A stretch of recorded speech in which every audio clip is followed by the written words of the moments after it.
Captain's log, stardate 57931.4. The crew is restless. After spending too many months piecing our ship back together, we're finally about to venture out on a new mission.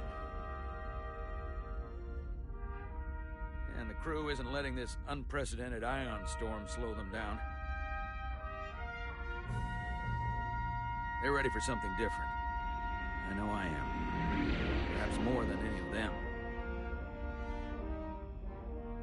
Fortunately, nothing ever stays the same. It's entropy, the nature of the universe. Change is inevitable. And while entropy says order gives way to chaos, in this case, change is good.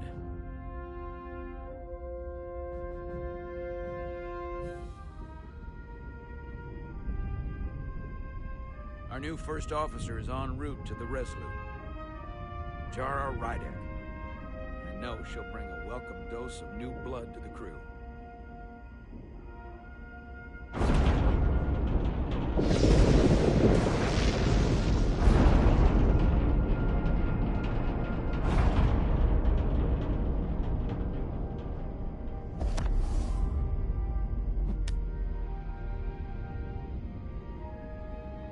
Thanks. No problem. I'm not great with flying. But these little shuttles are the worst. Stick around in Starfleet and you'll be sure to see worse than this. I have. And you're here to talk about it. In the flesh. That's good.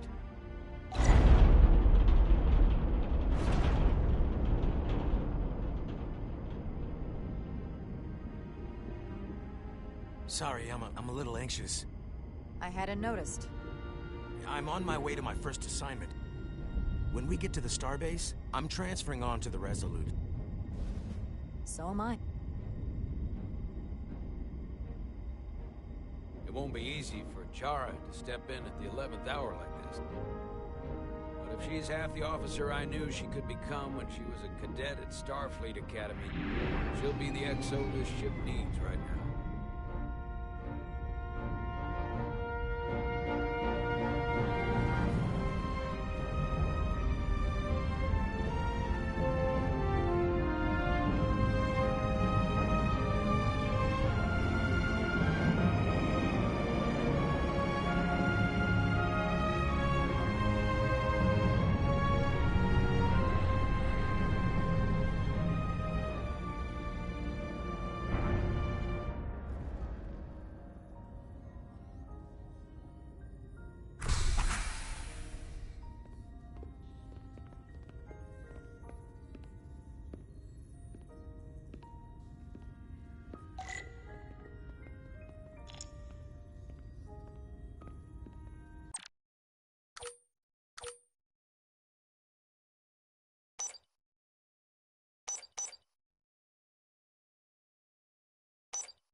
A starbase on the very edge of Federation space. Long way from home now.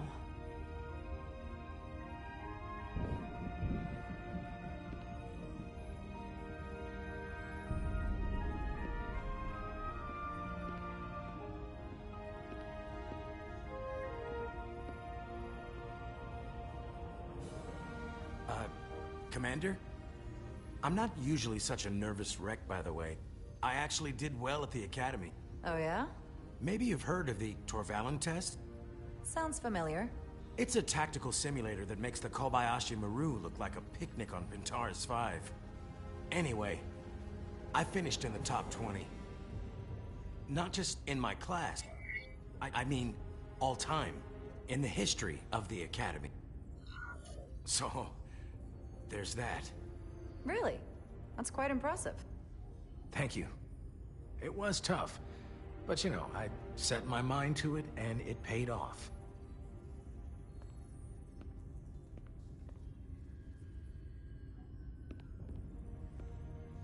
Please place your hand here. Hold it there for a few seconds.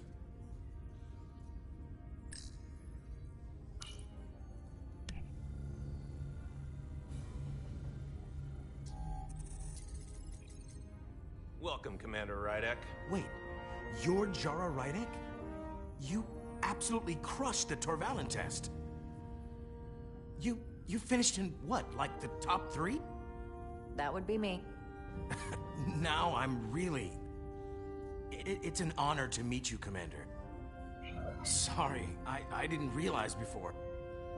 I just came off the shuttle and was glad to be on solid ground, so to speak. When people say top 3, what they really mean is 3rd place. I'm not first, so there's always room for improvement. I'll, keep working then. I believe Commander Ermot is expecting you. He's in the concourse just ahead. See you on the Resolute.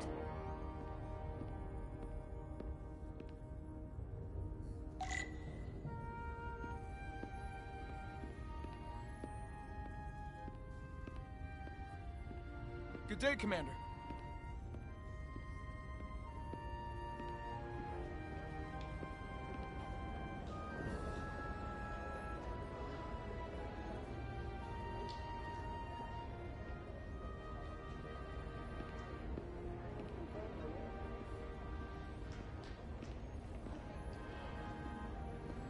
If I remember my briefing, Commander Ermot is a Bolian, so I'm looking for someone with blue skin.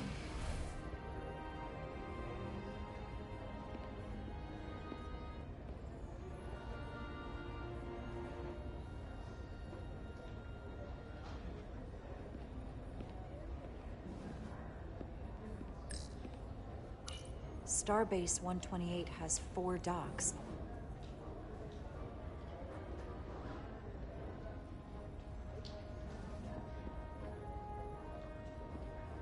Excuse me.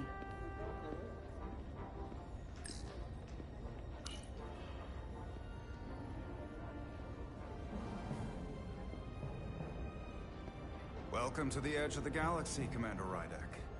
I'm Commander Jan Ermot, Operations Officer on the Resolute. Commander? I hope there wasn't too much trouble getting here. This storm isn't making anything easy for us right now. I know conditions are less than ideal at the moment. It was a bit bumpy, but otherwise okay. My apologies. This storm is unlike anything I've seen before. We're grateful you were able to come fill our first officer vacancy at such short notice. From everything I've read and everything I've heard, we're lucky you were available to us. Coming from a premier starship and all. To our little research vessel. I'll do my best to live up to expectations. Oh, I'm sure you'll do just fine. And if I can help in any way, just let me know.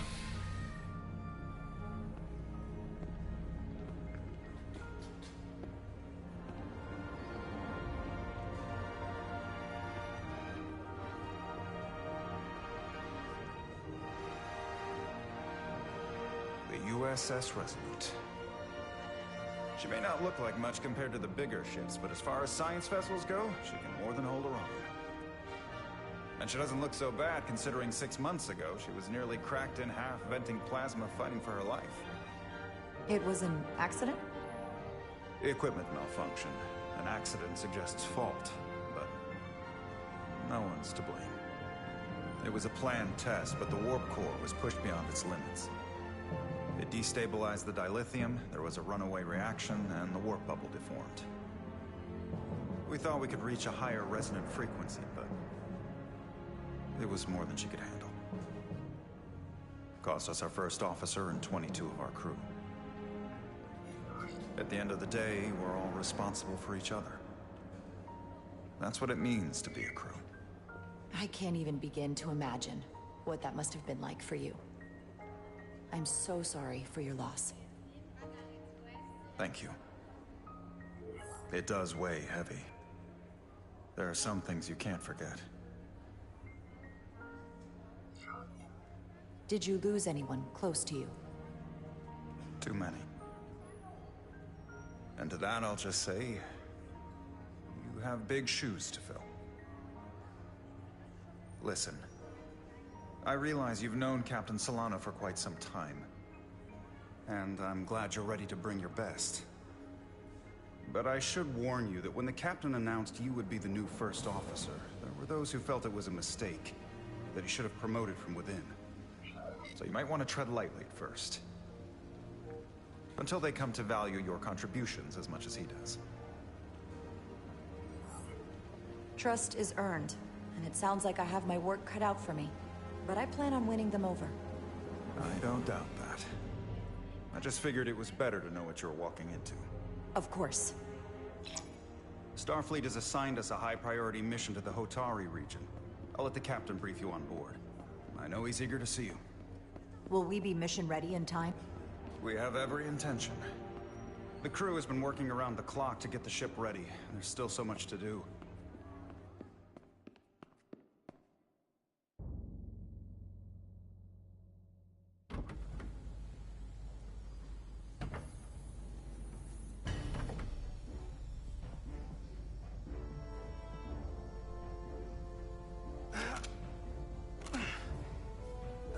Stuck. I got just the thing.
Is that.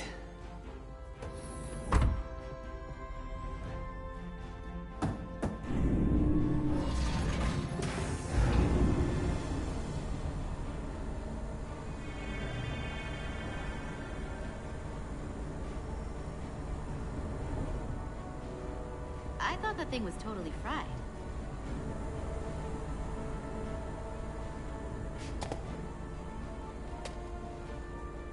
Nice work, Carter. Nothing to it, Neely. And not a moment too soon. The boss wants us down in engineering. Like, now.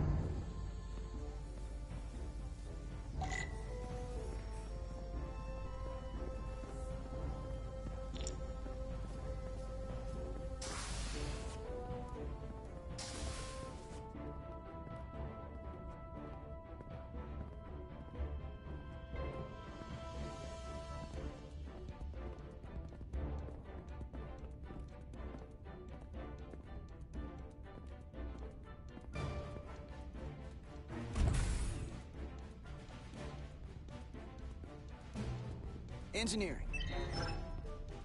I heard the new XO just arrived. Won't be long before we get underway.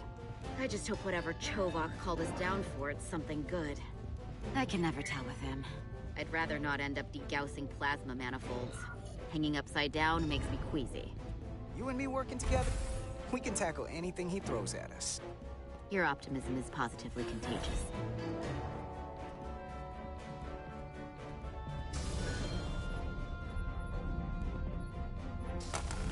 Looks like we got here before. Lieutenant Commander Chovak. We were just looking for you, Commander. Petty Officers Ed Solar, Diaz. I was beginning to think you would be late. We are all hands on deck right now, which means if you are not at your post at the appointed time, I do not have someone to replace you. A point I have been forced to make to Petty Officer Edsolar on repeated occasions. Apologies for the delay, Commander. I do not want your apologies. Simply see to it that it does not happen again. So, I don't suppose you wanted us down here to check in before we go off duty? Equip yourselves in EV suits to work on the exterior of the hull. I need you to tune the structural integrity field for optimal performance. The subspace distortions and ionic interference we are experiencing are preventing the proper calibration.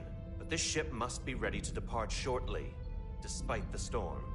The precise nature of these disturbances are not fully understood. But many systems have been affected by the wide band of emissive activity. Whatever it throws at us, we'll be ready. We've got the best chief engineer in the fleet. I am a Vulcan, Mr. Diaz. Flattery is not necessary. All that I require is that you do your job. Right now, that entails critical preparations, because long-range sensors show that these disturbances will be more severe at our destination, the Hotari system. You have your orders. Do not delay. Yes, Roger Commander that. Chovak. All hands on deck. What's that? All hands on deck. That's what Chovak said. You know what that means? It means this ship isn't ready to go out, and the brass know it. So they're throwing every warm body at it. And they're going to leave on schedule. Consequences be damned. It all comes down to us, Nelly. We're the ones who will get it ready. I know what we can do. But this isn't just any old refit or any old relaunch. Whoa! Excuse me. A lot of new faces coming on board. It's gotta be tough coming as a replacement. That's for sure. They seem all right. Something that happened 6 months ago while they were off on another ship? Well, that's nothing to hold against them. Yeah, you're right. I guess getting a little new blood on board doesn't hurt. Hold on. Now there's an old face I didn't expect to see again. Hey, Miranda! You weren't gonna leave without me, were you? Miranda, you're here? We thought you were staying on the Adirondack. Transfer came in at the last minute, so I figured I'd slum it on this bucket of bolts. Looks like you got her back together pretty nicely. I wasn't sure what to expect. Don't talk badly about one of the best ships in all of Starfleet. We've rebuilt enough of her by now. She better be one of the best. We'll see about that. But I am glad to be here. He still owes me a bottle of Saurian brandy. Don't think I forgot. Oh yeah, it's coming back to me now. Maybe Carter can rustle up that bottle and we can give you a proper welcome. As soon as we wrap up this quick little spacewalk.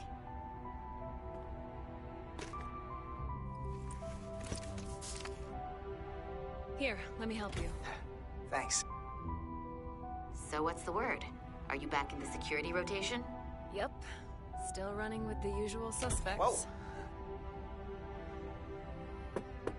Good to go.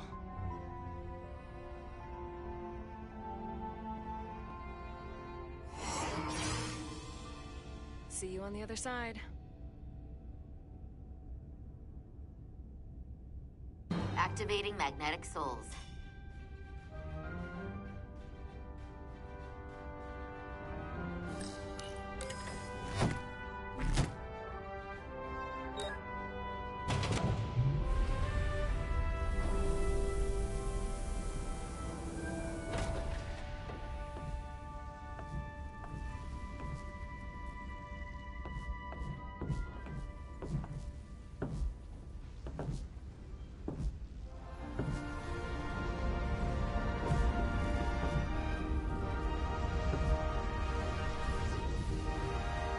That view never gets old. Let's go.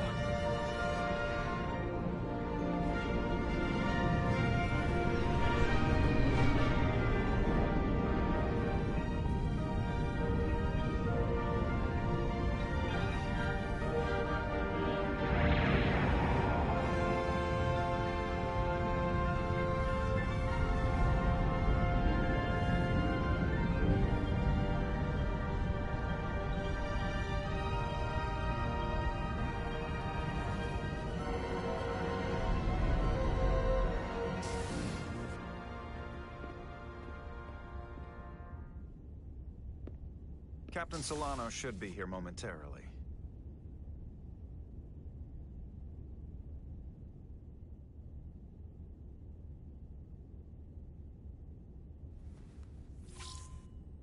You'll have to forgive me, I don't know much about Kobleods. But my understanding is you need a steady supply of duridium to keep your cell structure stabilized, or bad things start to happen. And we have plenty of duridium in sickbay, so there's no risk of running out. Thank you. Feel free to make yourself at home. And help yourself to whatever you like from the replicator.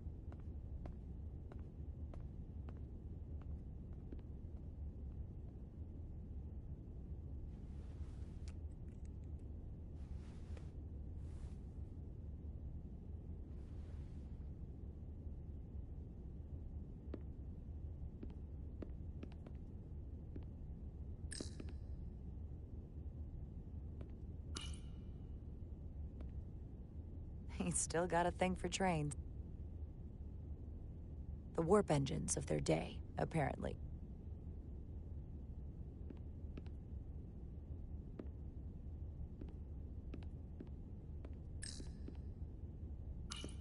Just a sip of something. Tea.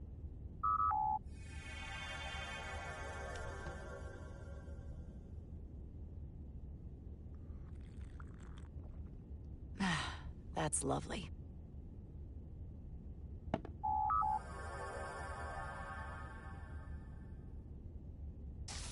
Jara Rydek. Last time I saw you, it was graduation from the Academy. You'd already secured one of the most prestigious assignments possible. And you were burning with enough ambition to fuel 7 trips around the Necrit Expanse. It's good to see you again, Captain. I could not be happier to have you on the Resolute. My only regret is that we couldn't provide you with a warmer welcome. The arrival of a first officer to her new ship deserves a bit of fanfare. That would be totally unnecessary. I don't need any pomp and circumstance. You've been here all of 5 minutes, and already you're trying to make us more efficient. I like it. As I'm sure you've heard, we've had a rough go of it these last 6 months. The ship suffered some damage, but not nearly as much as the crew. I heard that you had an equipment malfunction. Is that what they're calling it? No, that's just someone being generous. If anything, it was a leadership malfunction. We were on the verge of a major scientific breakthrough. A quantum leap forward in warp core technology. 10,000 teradynes per second. The ability to travel at a sustained rate of speed longer and faster than we ever dreamed. What would have been the crowning achievement of my career. Right there, within our grasp. Until it all went so horribly wrong. We pushed her too hard, and a warp core malfunction overloaded the system, creating a pressure gradient way beyond what the ship could handle. It was heartbreaking. We lost some of our best people.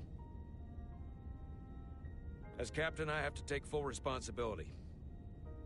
It was my decision to make, and I have to live with the consequences. We all know the risks when we sign up. There are no guarantees, as much as we tell ourselves otherwise. True. But as captain, my job is to mitigate and manage the risks as much as possible. And that's where I failed. In my defense, I will say, I might have avoided the whole ordeal if my senior staff had been willing to trust me. There was a lot of pushback from my former XO, and I think that cost me his confidence. I don't want you to pull any punches. Certainly not on my account. But once we decide on a course of action, I need everyone to fully commit to the mission. Anything short of that just won't work. And that's when things start to go sideways. And what happens if they don't? There's a chain of command for a reason. And we all have our orders. That's true. Everyone on this ship should know that. Sometimes the occasional reminder doesn't hurt. Look, I'll be blunt. We can't afford another mistake. Or at least, I can't. I feel like my career is hanging in the balance here. We need a win. Something to restore the crew's confidence. I understand. On a more positive note, Starfleet has tasked us with what they're calling a mission of the highest priority. Escorting a senior diplomat to Hotari space. Two previously peaceful and otherwise non-aggressive civilizations now find themselves on the brink of all-out war. So it's a peacekeeping mission. I see it as a golden opportunity to not only prove what the Resolute and her crew are truly capable of, but also a mission for which we're uniquely qualified. This ionic storm. Our long-range sensors suggest it's several orders of magnitude stronger than anything on record. A total anomaly like nothing we've seen before. And you'll never guess where it leads. Hotari. Exactly. Very nearly in the precise location where we're headed.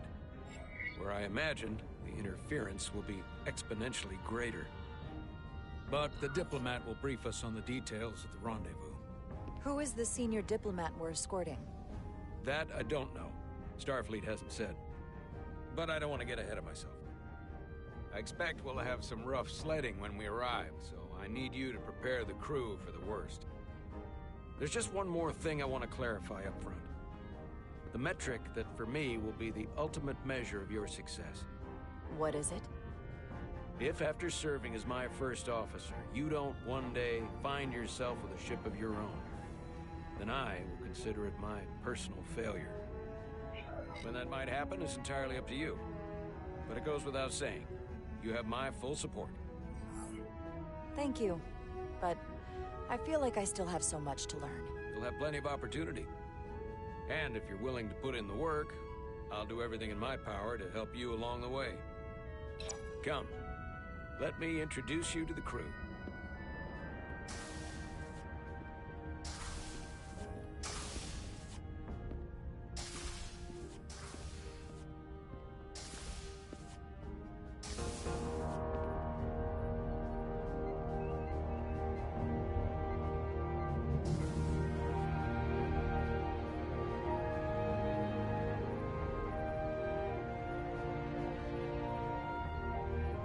Everyone, if I could have your attention for a moment.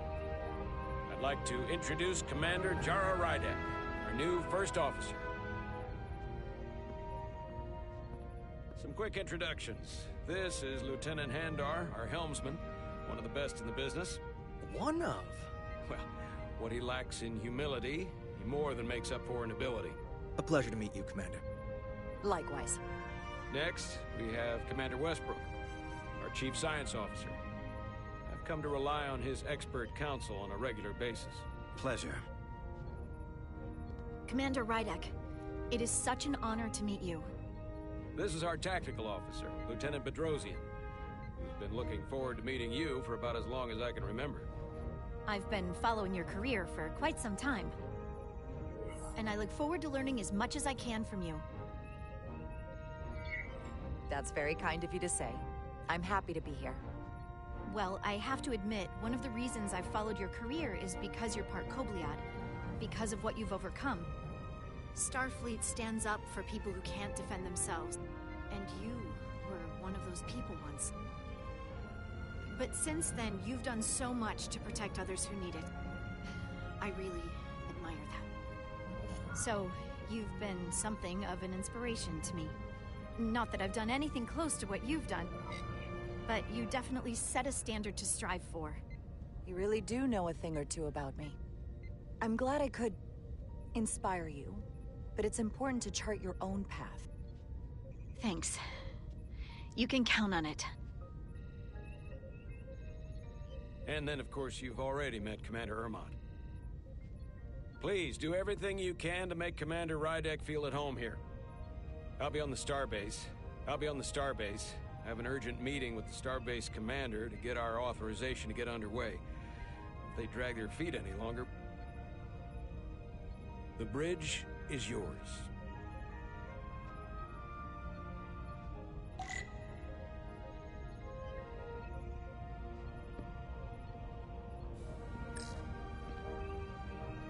turbolift could take me anywhere on the ship, but I'm right where I need to be.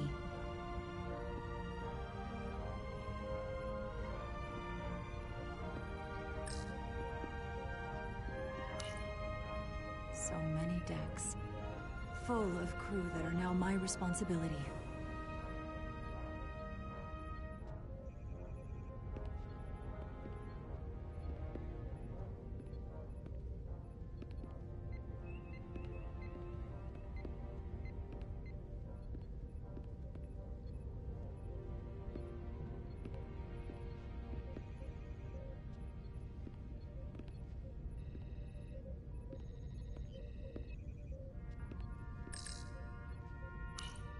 The first officer's seat.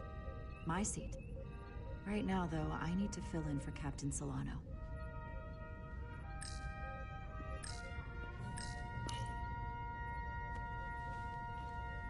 Commander, Chief Engineer Chovak needs to lower the structural integrity field.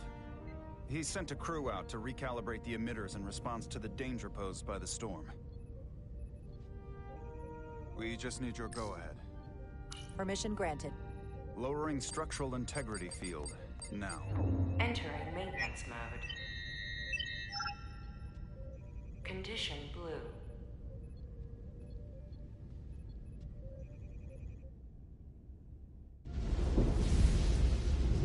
The storm is getting worse. Looks like they turned off the SIF. Great. Let's get to that emitter.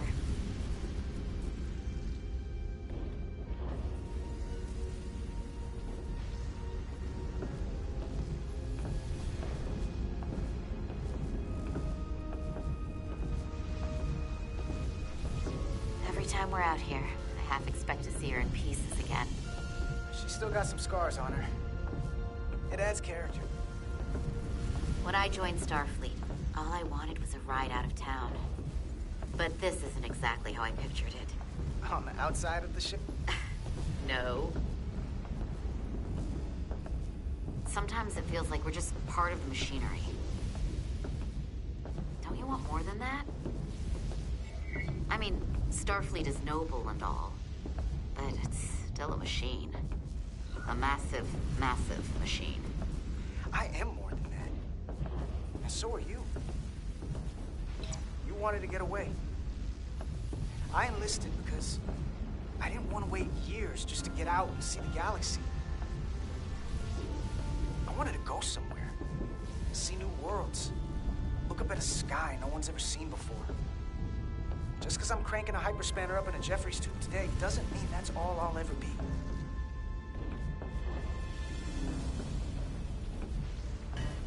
Diaz to Commander Chovak. We are at the SIF emitter. Acknowledged. You may proceed with the recalibration.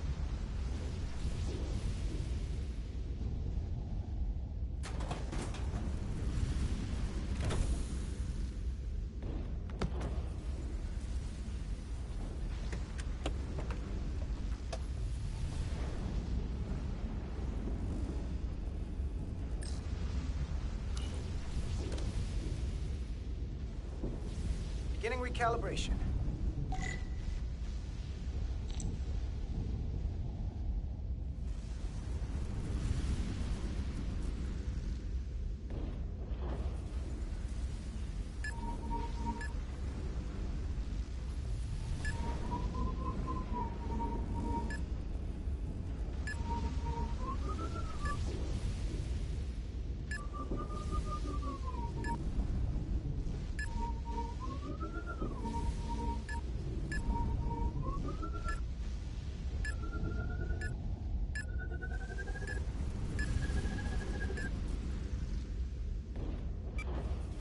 Looks good. That wasn't so hard.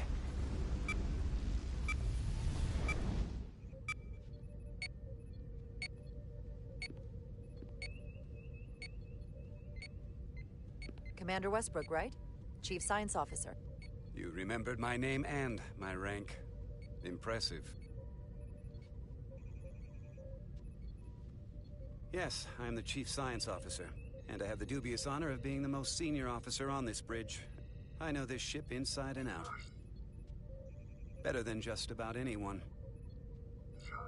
What a very impressive list of credentials. This is a research and discovery ship, first and foremost. Now with a former tactical officer as its new first officer. I'm curious, though. A Kobliad, or half in your case, is an odd choice for first officer, given your vulnerable condition and all. But if, as an example, we found ourselves in a hostile situation, and you were suddenly incapacitated because you needed an infusion, what would happen then?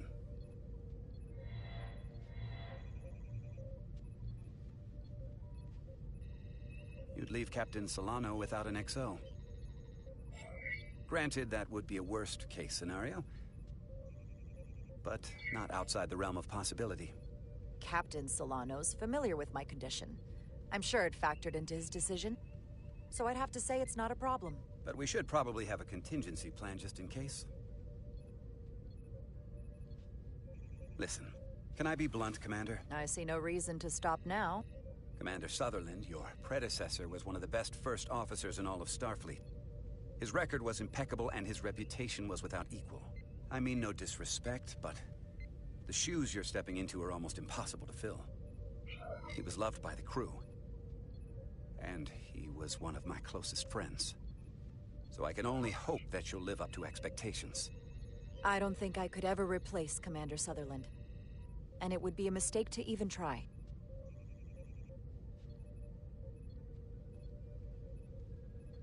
Seeing as Captain Solano is on the starbase, let me give you an update on this ion storm we're flying into. It's unusual, unlike anything I've ever seen. At the moment, I can't tell you if the Resolute will shrug it off or if we're putting ourselves at risk. However, if we learn more about its patterns, its nature, we can come up with a scientific countermeasure. Just a moment.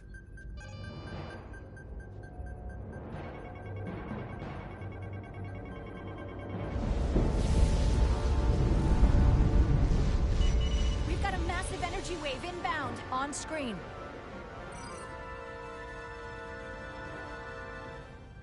Tracing its trajectory. Starbase docking clamps are holding. The storm's emissions are fluctuating, coming in waves. And if my projections are right, we're about to get hit by a wideband burst of ionic energy. Like a tsunami. I'm reading power abnormalities. Red alert! Aye.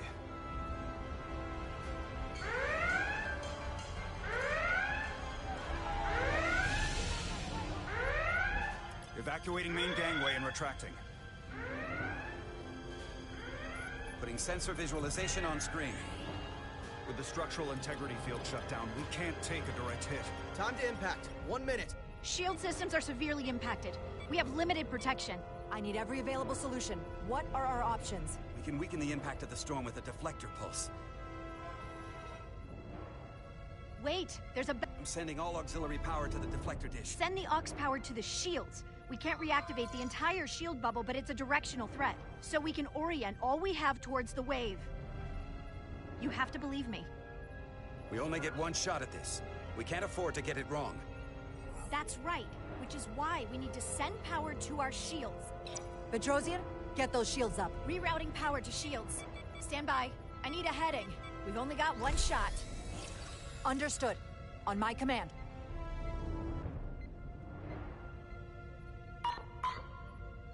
Heading locked. Raise shields.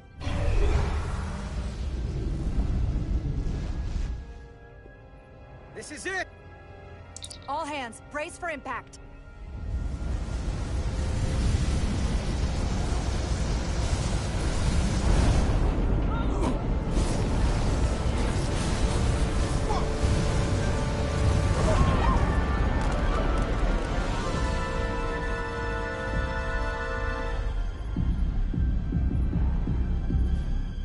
What happened? We have experienced a surge of radiation. Oh, you don't say. This radiation supercharged the plasma, forcing it to backflush through the system and creating a dangerous imbalance. That can blow out every primary system on the ship. Just tell us where you need us. I need you to traverse the hull to the access port to recalibrate the port nacelle plasma regulator.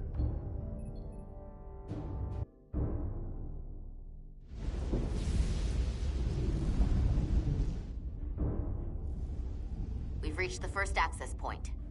Understood. Do you see the override for the level 1 failsafe circuits?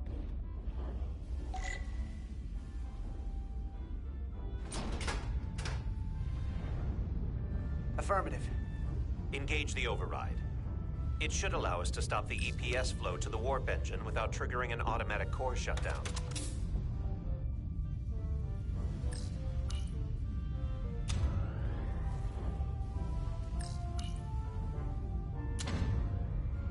Failsafe override engaged. Are you sure? I am registering some crosstalk in the bypass circuit. We need to route the signals so they don't interfere with each other.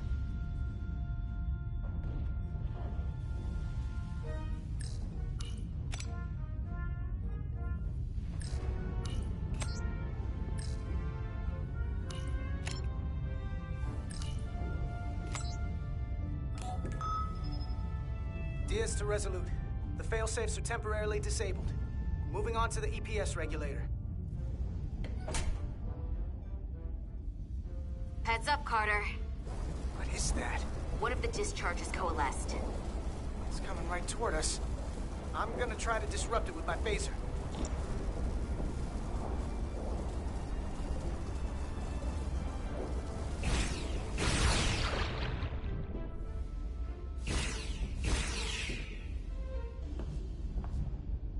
So we gotta climb up the pylon. Not that there's really an up, but, you know.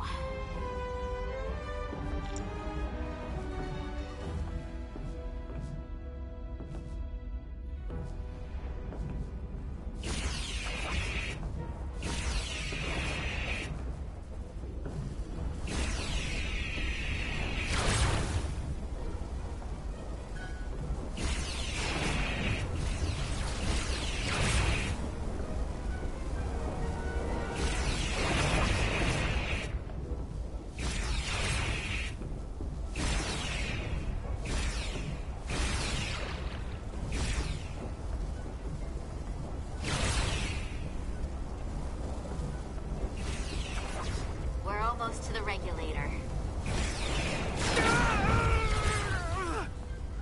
Are you alright? Yeah. So took most of it. Just snuck up on me. That damaged your suit. Energy dampening is down to 60%.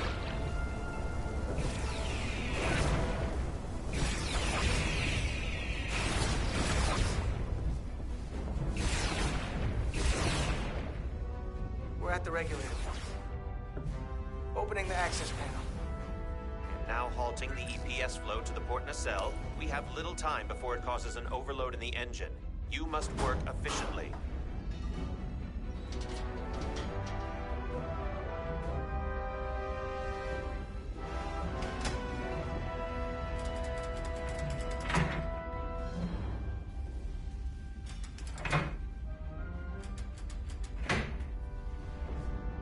EPS manifold adjusters reset to neutral.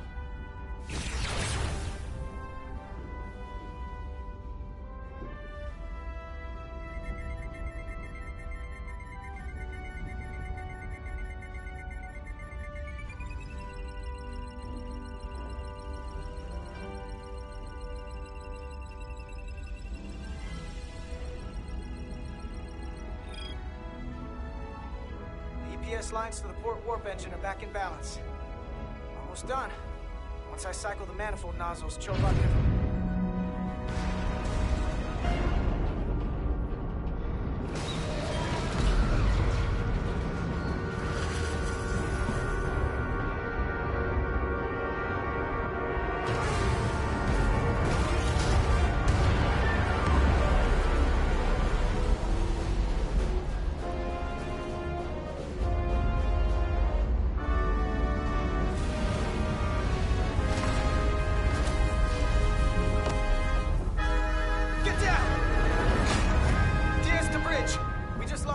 clamp.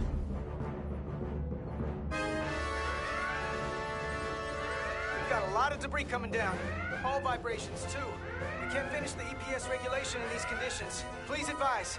We have to release the ship from that other docking clamp or the hull will be ripped apart. There's a problem. The clamps are supposed to disengage automatically in an emergency, but it's not working. Not working? What are our options? The docking clamps are fitted with exploding bolts for an emergency release. We've got crew out there. That'd be like setting off a bomb next to them. Maybe there's another way. Starbase is hailing us. Put him through. Resolute, the remaining mooring arm is failing. You need to disengage from the starbase now. The damage to the station will be catastrophic. All right, Starbase, we're on it. Acknowledged. Commander, hear me.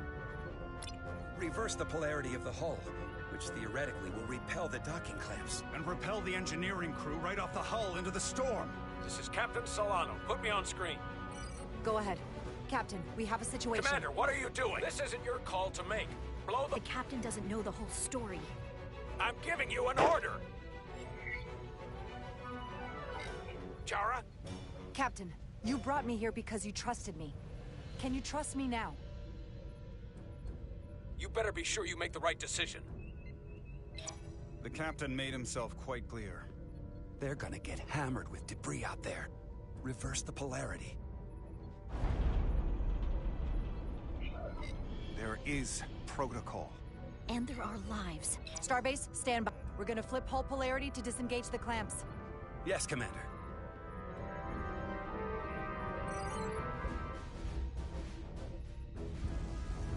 Repair crew, this is Acting Captain Jara Rydek. Repair crew, this is Acting Captain Jara Rydek.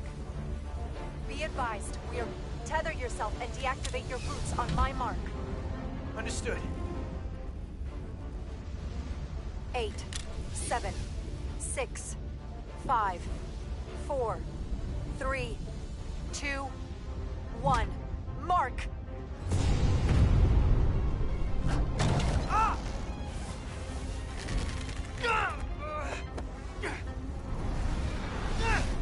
Grab my hand! I got you. Thank you. Plasma imbalance is reaching critical condition. We are moments from primary system failure. I got it.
Look out!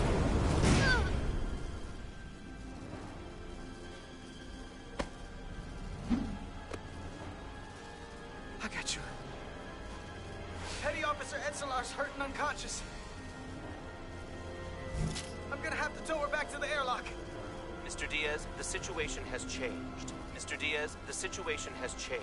It has come to my attention that you are at risk of triggering a But Commander, the way we came is the nearest airlock. There is an auxiliary hatch near you on the far end of the pylon.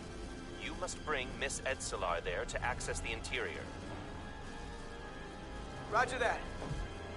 Going there now.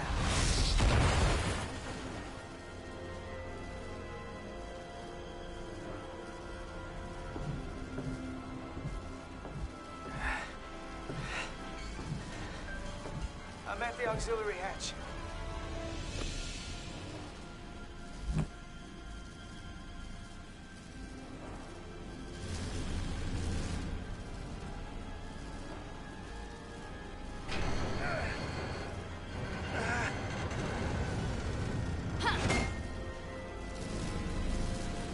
You go first. What? Let me save your neck this time. No time to fight me on this. Get in there! You better be right behind me.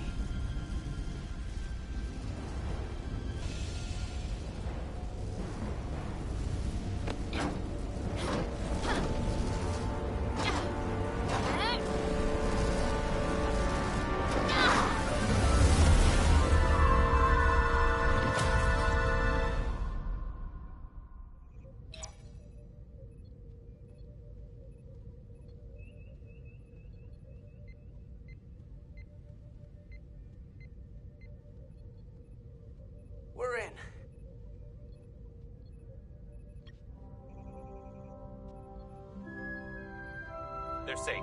Bringing the SIF fully online. Do it.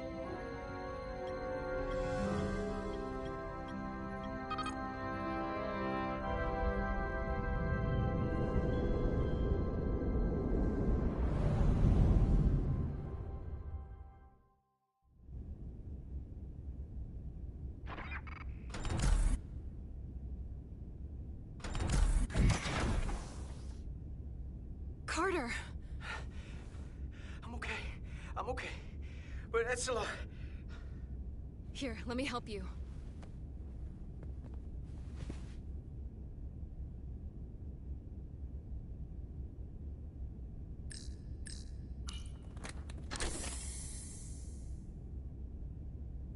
Medical. We've got one wounded at my location. Millie. Oh, man.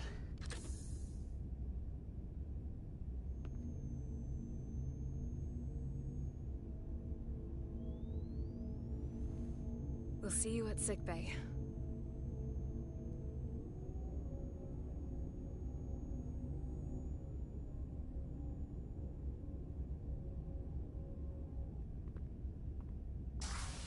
Status report. The repair crew made it inside. EPS flow is back to nominal levels. The SIF is back up. How does this affect mission readiness, Mr. Ermot? Releasing the docking clamps using hull polarity minimized damage to the Resolute. We'll have some last-minute repairs to make, but if we reapportion some of the staff, we can make our departure on time. As of now, however, we are successfully moored to the station. Good to hear. Send updates to my ready room. Commander Rydek, with me.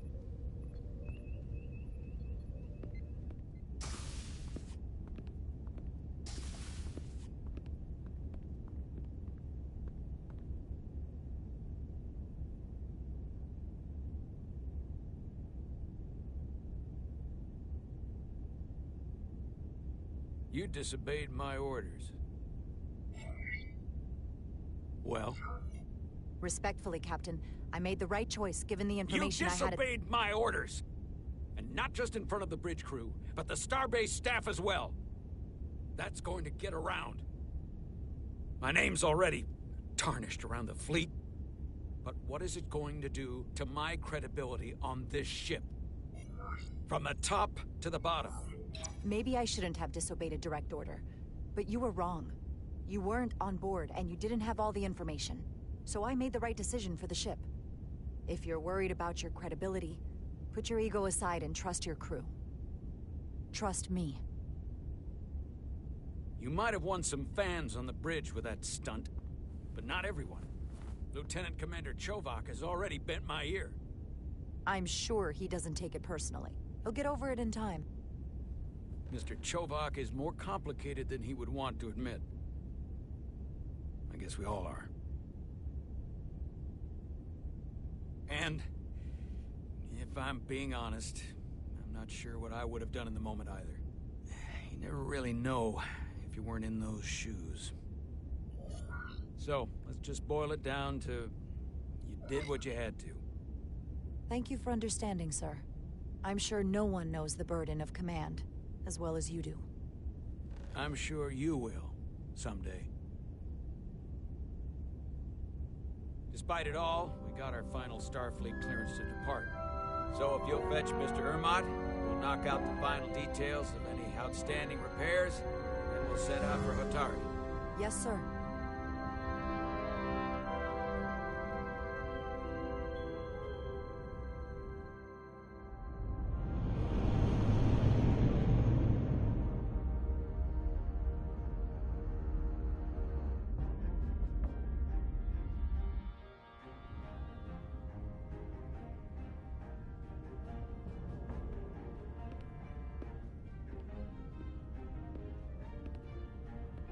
All departments reporting full mission readiness.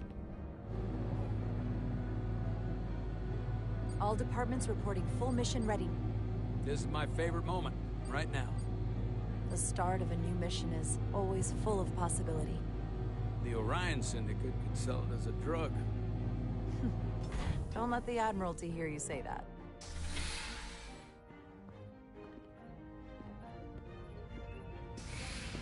Captain on the bridge. Sid, Sit, everyone. You all know, we're not big on speeches. We're embarking on the first mission since our refit. Let's make it a good one. Disengage docking clamps.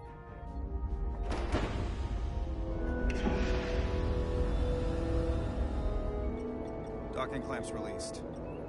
Thrusters ahead, Mr. Handar.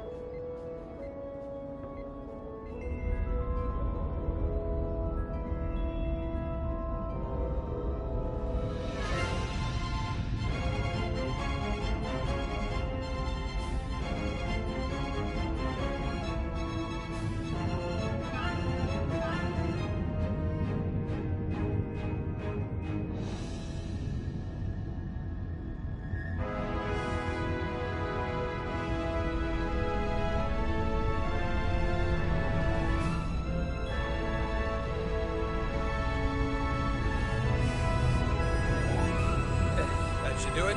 Set a course for the Hotari system. Prepare to go to Warp 8. Aye, Captain. You know what? You take this one. Me?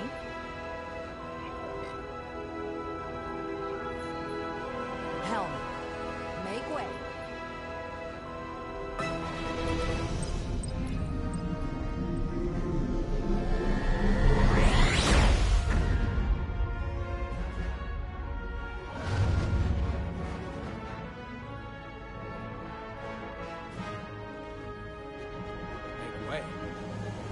It's a sailing term. I know that.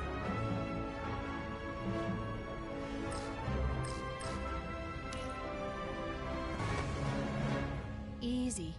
Thank you. I'm fine. Really, You don't look so good.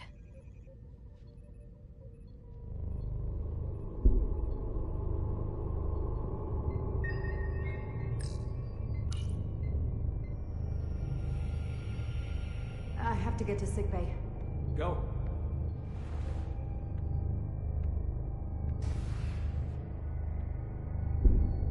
Commander, help me get her inside!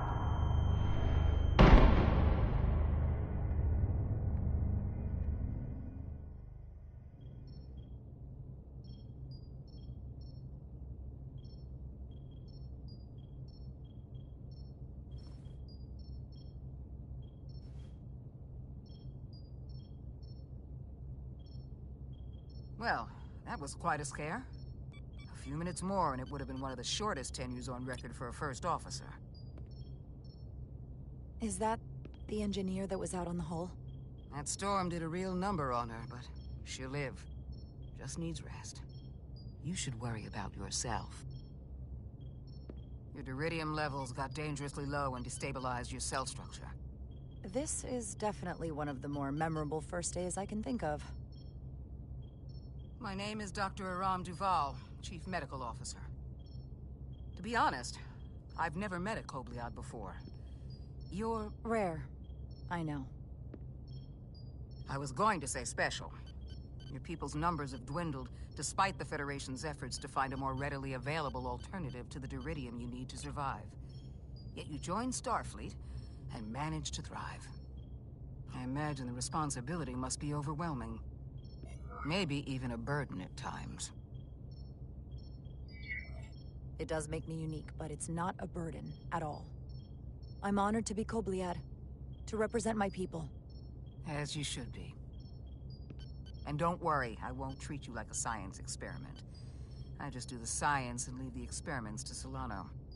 You don't agree with his methods? I don't agree with his definition of acceptable risks. Not when the lives of your crew are at stake. My professional opinion is that the accident took a toll. More than he's willing to admit. He's overstressed, operating in the pressure cooker of his own mind. Which is never a good headspace when the lives of your crew are at stake. What concerns me is that now he's even further away from the thing he's been chasing his entire career. The breakthrough discovery. The major innovation. Something he can put his name on. But the more the time passes and the further out of reach it gets, the more risk he'll be willing to take. I think after what happened, Captain Solano's learned his lesson. And whatever ambition he once had is on hold for a while. He may say that, but we'll see what happens.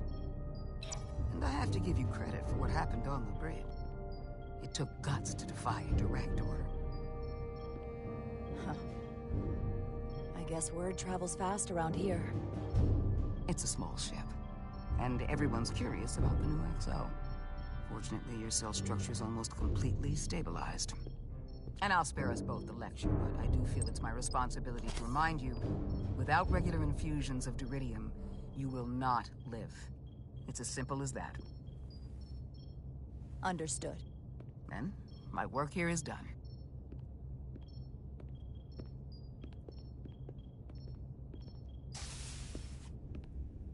Lieutenant Bedrosian. I came to see if you were okay.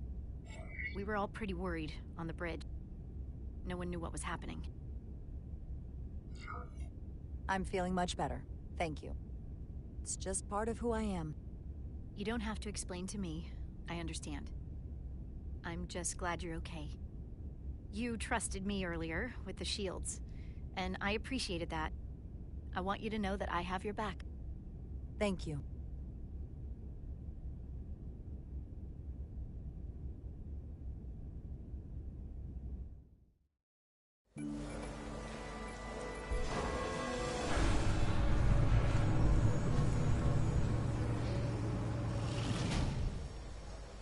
Complete the diagnostic sequence, and this shuttle will be cleared for service. Yes, sir. The storm in the Hotari region will interfere with our transporters, so we need all available shuttlecraft in working order. Excuse me, Commander Trovak. Petty Officer Maris, I will leave you to your work.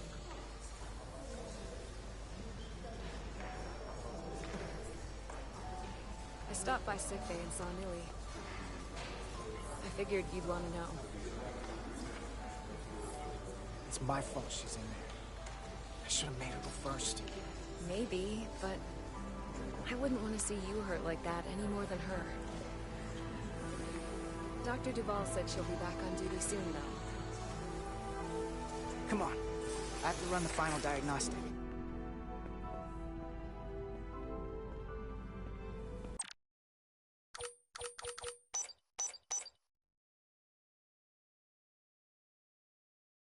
I can't stay long. I've got a long to-do list before we get to Hotari, and things are piling on faster than I can check them off. We're making all our last-minute checks and security, too. Well, nothing's ever 100%, but we'll be good to go. And if you wait until you are ready, it's probably too late. Which is why I didn't want to wait for just the right time. I had a chance to think about this while I was away. Then you and Nili almost got killed out on the hull. And I thought it was important that I just come out and tell you. Instead of tiptoeing around it. Or worse. Now, this is just a guess, but you like me. Is that what this is? How'd you know? Must have been pretty obvious. Which is funny, because kinda came out of nowhere for me, at first. Well, you know, I was hoping. I guess that makes this a little easier to say. We've been really good friends for a long time. I want to see if there's more between us than just being friends.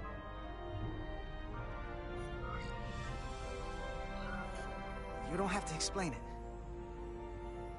I feel the same way. There is something between us. So, do you want to find out what that something is? If it's there for you, and it's there for me, why not give it a try? Are you kidding me? I just said yes. I wanted to be sure I heard that right. These are uncharted territories. I'd call it a chemistry experiment. You know, with us. I'm just really glad that you said something. I've seen how you operate. I couldn't wait for you to make the first move. I'm glad to. So whatever happens next is great with me. Level 1 diagnostic complete. I have to get back to that to-do list. They're probably looking for me. Can't blame them.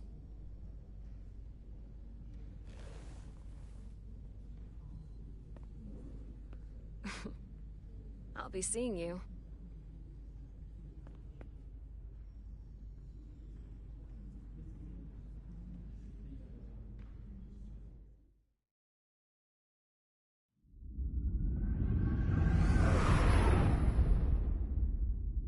Approaching the rendezvous point outside Atari space. Helm, bring us out of warp. Dropping to impulse. Ionic interference surging, Captain.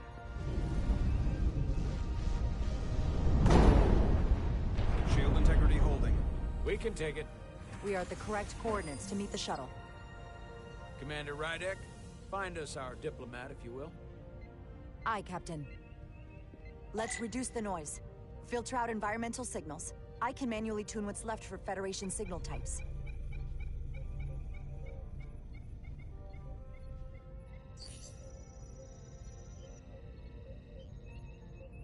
I've located the shuttle. Opening comms. On screen.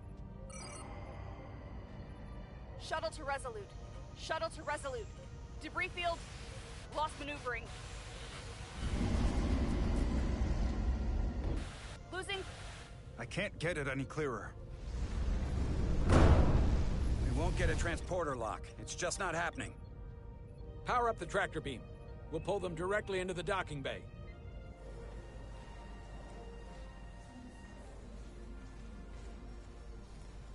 Diaz, you good to run the tractor emitter? Yes, sir.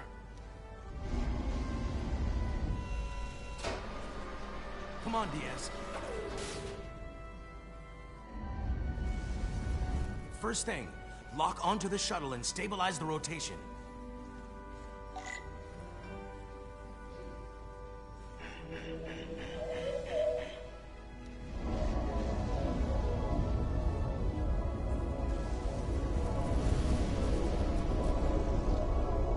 We're pulling in debris. I'm on it.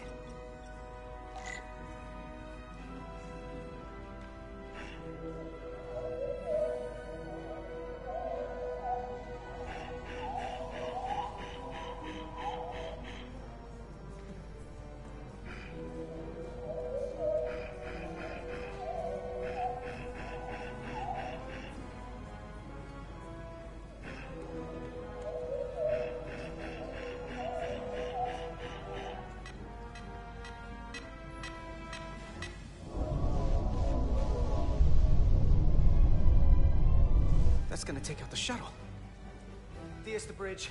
There's a large piece of debris headed for the shuttle. The tractor beam can't handle it. Can our shields take it? I believe so. Commander Rydek, plot an intercept course. On it.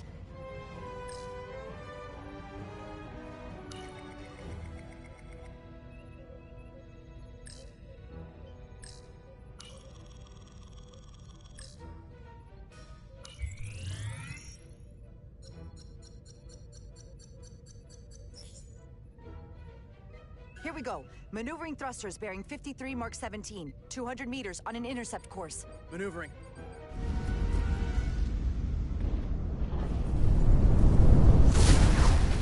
Got it. Whoa! Someone's working hard on the bridge.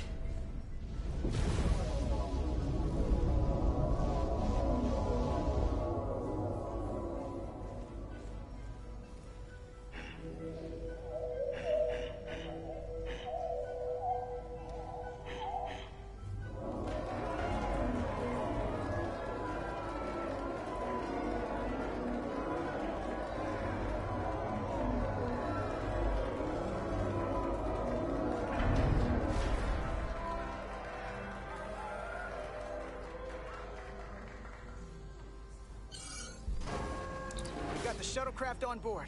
Good job. We're on our way down to meet them.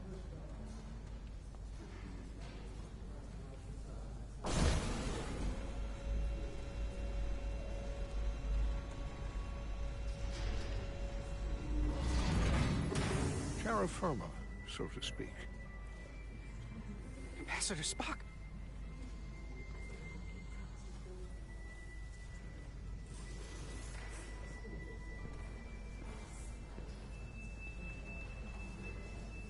The captain will be right down to meet you, sir. In that case, I will wait for him here.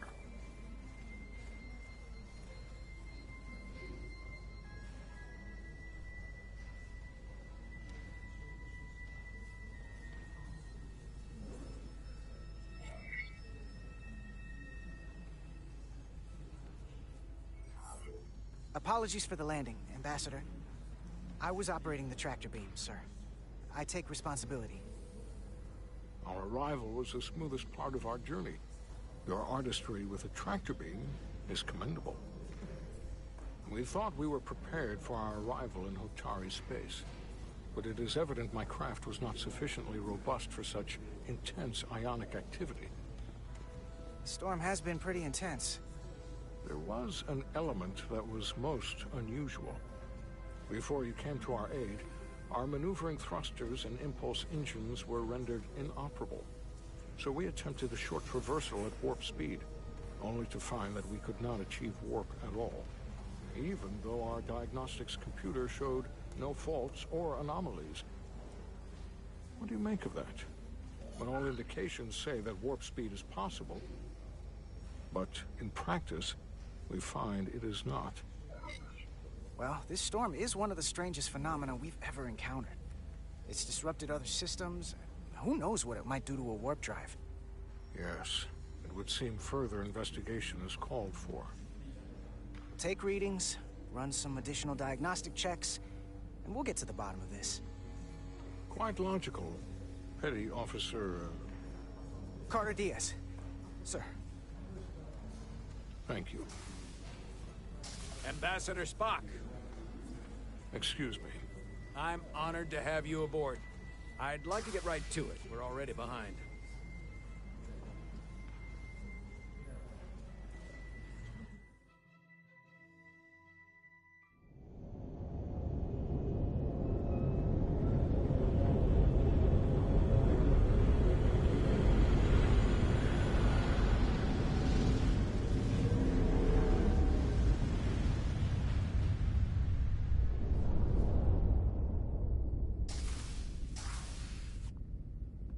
Ambassador Spock, my senior staff.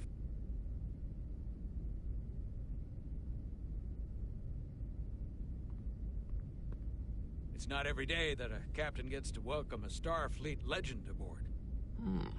You flatter me, Captain Solano. But legend implies the past tense, whereas I am very much focused on our present circumstances. I didn't mean to suggest you were stuck in the past. You're right, Ambassador. Not the most diplomatic choice of words. Your experience comes from the past. But our present situation calls for it. True enough. We were hoping you could fill us in on the details. We got the basics from Starfleet. Two formerly peaceful neighbors are now on the brink of war. Indeed, and the tension between them grows fiercer by the hour.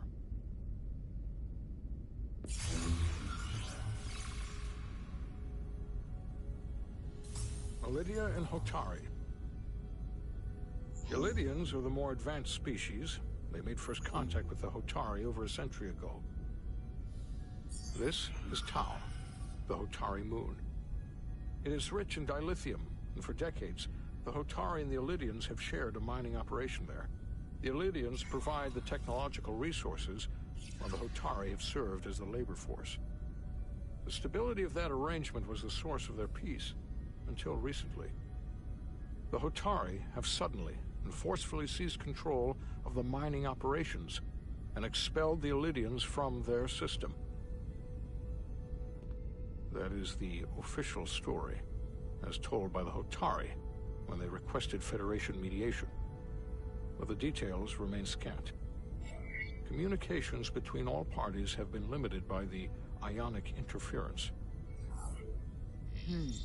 Have the Illydians retaliated against the Hotari? Or taken any action against them? Surprisingly, they have not yet responded in kind. They were open to a Federation presence, but it is unlikely the relatively primitive Hotari forces would stand a chance against the Elydian fleet in open war. Left unchecked, this conflict will result in more bloodshed, which is what we are here to prevent. And the dilithium trade hangs in the balance. Clearly, the Hotari have been exploited in this relationship. Maybe we can persuade them peace is the more profitable alternative for everyone. They both profited from the mines. And for the Hotari, something is better than nothing. Peace is our objective, after all. We can call it profitable or mutually beneficial, but at the end of the day, the Hotari are still being exploited for their own resources. True peace is not merely the absence of war. And as such, this conflict will surely come again. Neither the Elydians or the Hotari are members of the Federation, so we can't make them do anything. There is an additional complicating factor I should mention. In the past, the Federation has relied on the Elydians as a source of dilithium. That certainly changes things. Federation sources its dilithium from a lot of places. Yeah, and this is one of them. That means the Hotari have no reason to trust us. I wouldn't go that far, Commander. We are completely neutral in this matter, on neither one side nor the other. Any suggestion otherwise would compromise our position. Given the Federation's involvement in the Elydium dilithium trade, Captain Solano and I must make every effort to appear neutral in these negotiations. What worries me is if this whole thing unravels, and we're at the mercy of the storm at less than full strength. We can't let it come to that.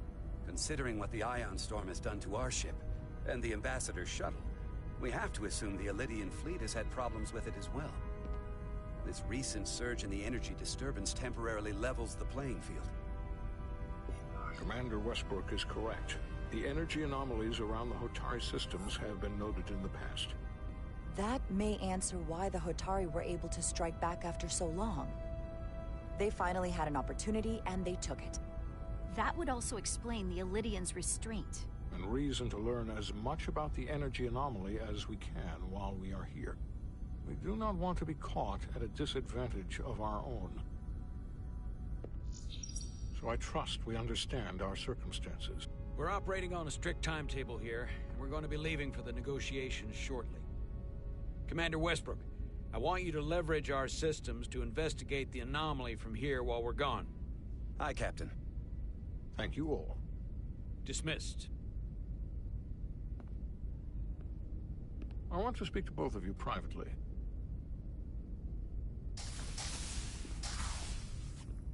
Ambassador Spock, I'd like to make a formal introduction. My first officer, Commander Jara Rydek. Commander, as you are aware, there are limits to what Captain Solano and I can do in our official capacity as representatives of the Federation. But someone in an unofficial capacity,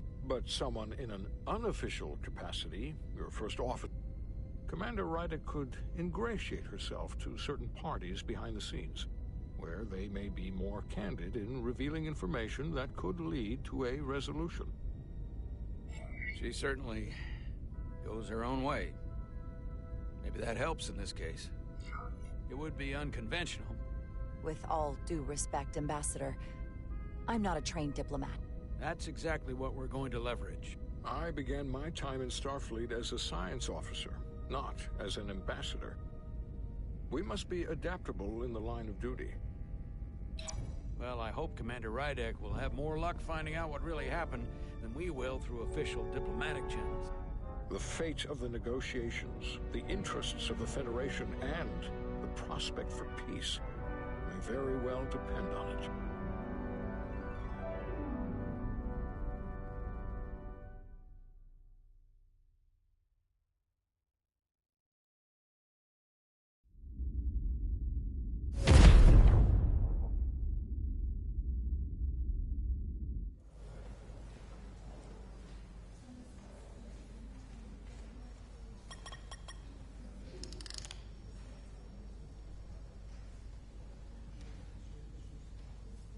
Mr. Diaz, I understand you have already discussed the warp drive failure with Ambassador Spock? I have. It is imperative that the Ambassador's shuttle be flight ready. I need you both to ascertain the root cause of the system failures he encountered. I'm surprised, Commander. I thought you would have wanted to work on Ambassador Spock's shuttle yourself.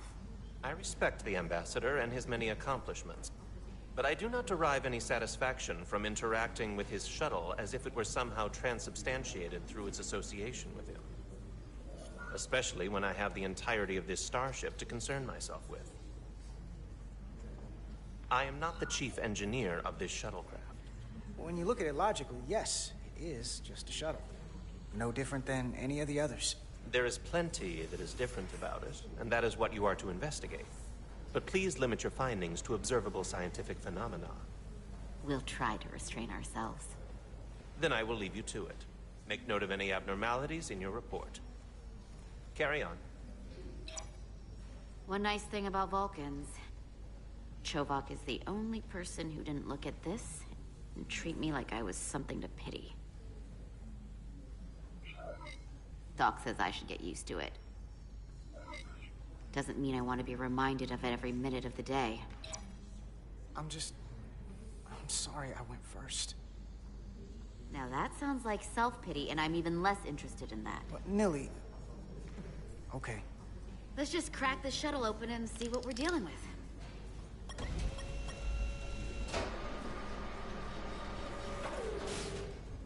Ready to go?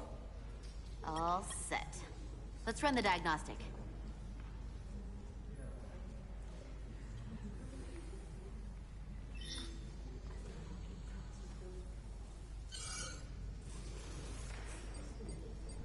So... I know about your talk with Miranda. You do? She sent me a Priority 1 dispatch right after your conversation. I'm happy for you. Both of you. Thanks. But I'm only going to tell you this once. Don't screw this up. Because I would be very unhappy if you tried this out and then, I don't know, 6 weeks or 6 days later, I have to start splitting holidays between the two of you. All because things went south and you're not on speaking terms. That just isn't gonna work for me. That's not gonna happen, okay? And why are you even going there? We haven't even gone on a date yet. I just want you to know where I stand. I like my friends and I like our group. I don't want to lose that. Is that thing done yet? Yeah, it's wrapping up. Let's see. The relays along the primary EPS are blown. The backup relays are all intact. An EPS overload from the warp drive could cause that. But how did the shuttle end up dead in the water? Huh. Well, maybe the ship's data recorder can tell us something.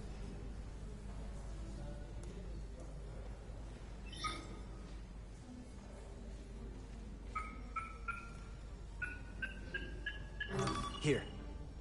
They were only about 8 minutes from their plotted warp point. No faults, just those warnings. What are they?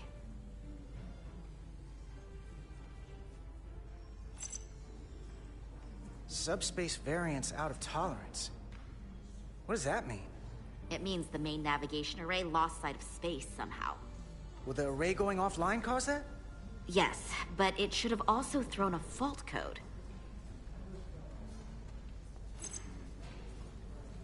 There was a complete warp cascade failure. Wow. They're lucky the shuttle didn't turn inside out. Makes me think the computer panicked on the warp field equation. The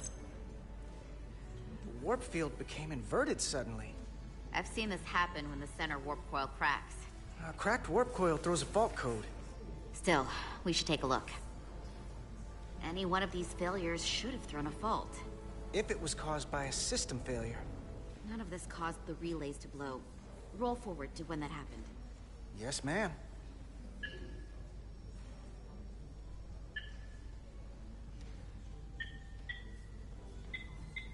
So here, they take a moment to get their bearings and they attempt to re-engage the warp drive.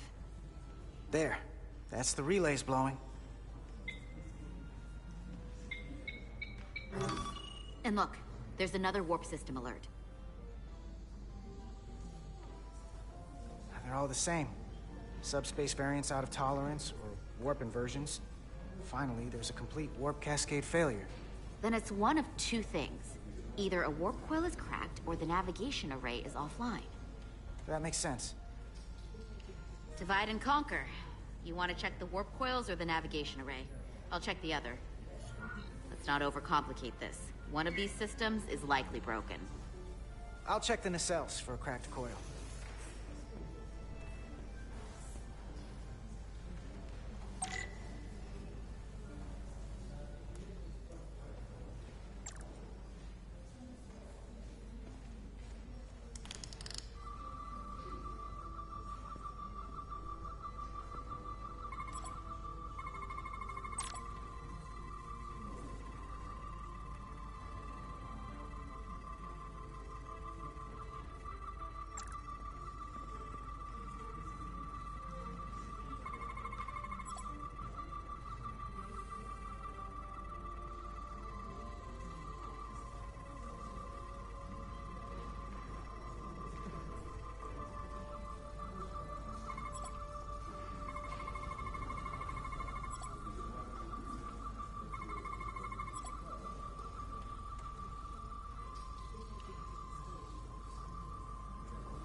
I checked every coil on the port nacelle for imbalances. If any coil in either engine were cracked, I would have detected it. So, it must be the navigation array. Except it's not. Checked and double-checked. Well, the readings don't lie. Here comes the security detail for the way team.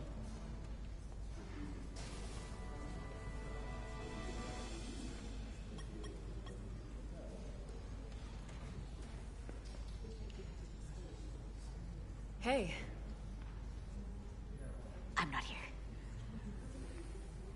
We're escorting the negotiating team to the surface as soon as they come down from the bridge. I don't want to interrupt some important work. I was just hoping to see you before I go. The captain and the others will be here any minute now.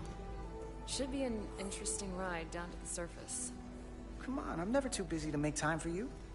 That's not true. No. But I am glad you came by. Now that's more accurate. I gotta be precise with you, huh? Hey, Maris. Aren't these those button pushers you're always hanging out with?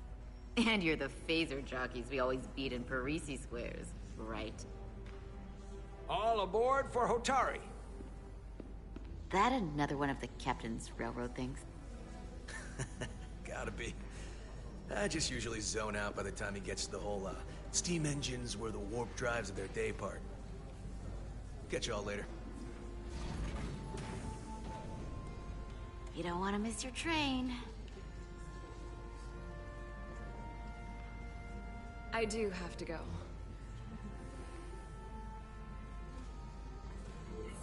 Not gonna lie, I'd rather not leave right now.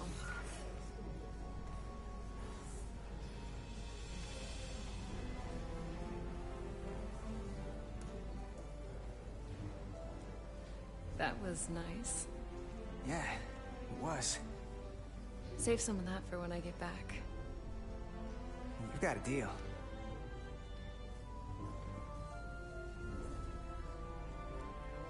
Be seeing you.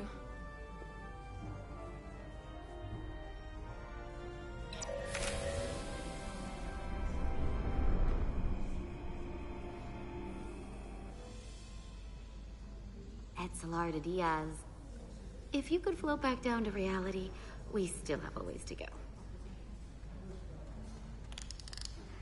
All right, where were we? So, the warp coils in the navigation array are fine, but the nav computer doesn't seem to think so. I'm out of ideas short of field stripping this shuttle from bow to stern. You wanna take this out of the shuttle and throw it on the bench? Oh, real hands-on maintenance. I like it. Okay, the nav computer is patched into the ship. The ship's computer can double-check our work. If the shuttle's nav computer is putting out false data, we'll know it. Let's run through the shuttle's logs again. Running now.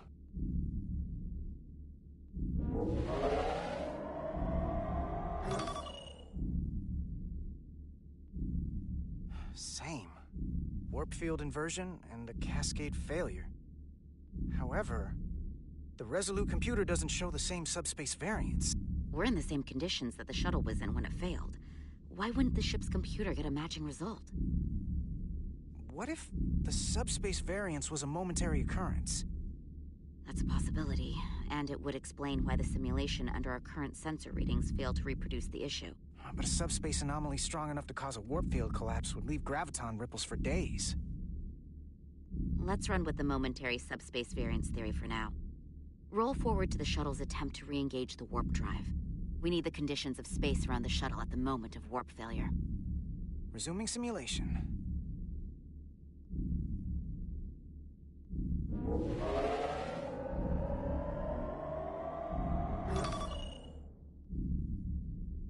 Error in warp field calculation. Cochrane formula variables are out of range. That right there. Take the shuttle sensor data from that moment. Computer, why did the warp field calculation fail? Warp field pressure returned non-orthogonal. Results are undefined. That doesn't help. Wait, what if we use a different ship? Put the Resolute into the simulation instead of the shuttle. Yeah, it should warp just fine. Unless... Computer, run the simulation with the Resolute. Resolute simulated. Computer, give me manual control on the warp power. Static field intensity, warp 1.1, 1.2, 1.3. Warp pressure is destabilized. Error in warp field calculation. The warp drive has experienced a system-wide cascade failure. Warp field collapsed. Subspace variance is out of tolerance. Cochrane formula results are undefined. Bingo. What-o? The same moment when the shuttle failed to warp, so did the ship. Whatever happened to the shuttle just happened to us. The Resolute will not sustain warp. We can't leave Hotari space.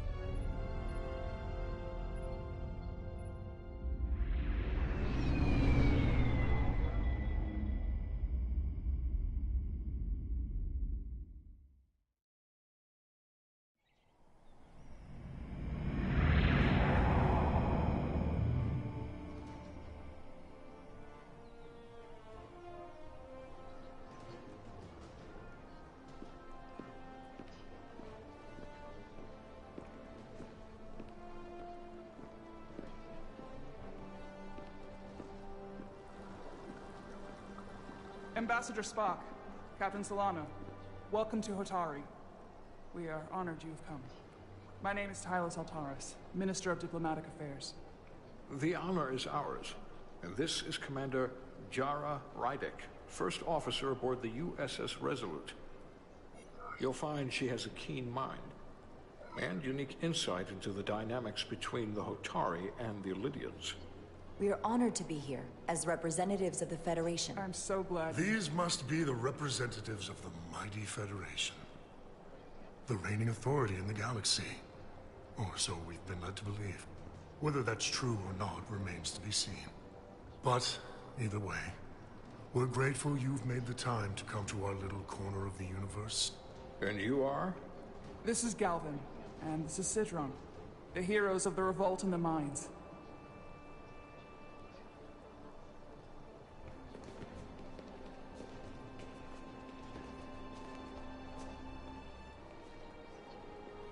Let's hope this is the last time we ever have to come here. If you'll excuse me.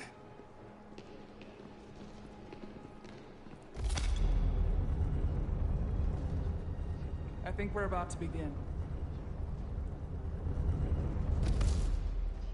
Did you hear the arrogance from that guy? I don't know what we're walking into here, but that guy was something.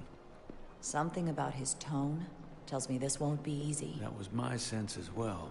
I doubt he speaks for all of Hotari. So I would urge patience until we speak with their queen.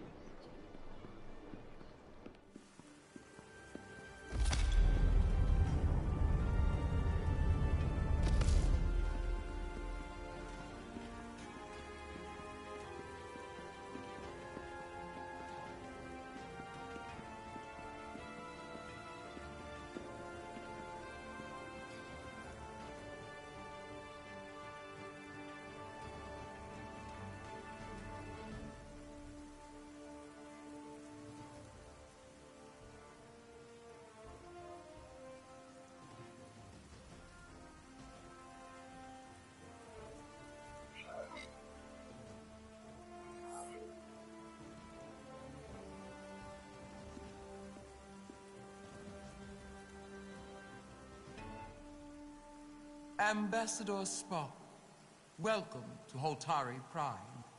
The honor is mine, Your Majesty. That the Federation would send one of their most respected representatives is not only an honor to the Hotari people and their queen, but a recognition of our stature and importance. Let's get on with it, shall we? With all due respect to the Federation and their ambassador, they have no authority here. We are not members of their alliance. We are not subject to their rule, nor yours. We demand the immediate return of all mining operations to Elydian control, as it has been for centuries and will be for centuries more. That has always been our understanding. That understanding has changed. Then you invite war! And if you cannot remain silent, you will be silenced. But his point is well taken. What is the Federation's interest in this matter? Perhaps you would have us trade one oppressor for another? The Federation remains neutral. Our only interest is the peaceful resolution of this conflict. We are here at your request, Your Majesty. For now. Saying this wouldn't be easy was an understatement. I thought they wanted us here. Was there something you wanted to say, Captain? Oh, no. My apologies. And what about the Kobliad? She's not part She of... can speak for herself, can't she? Then let her.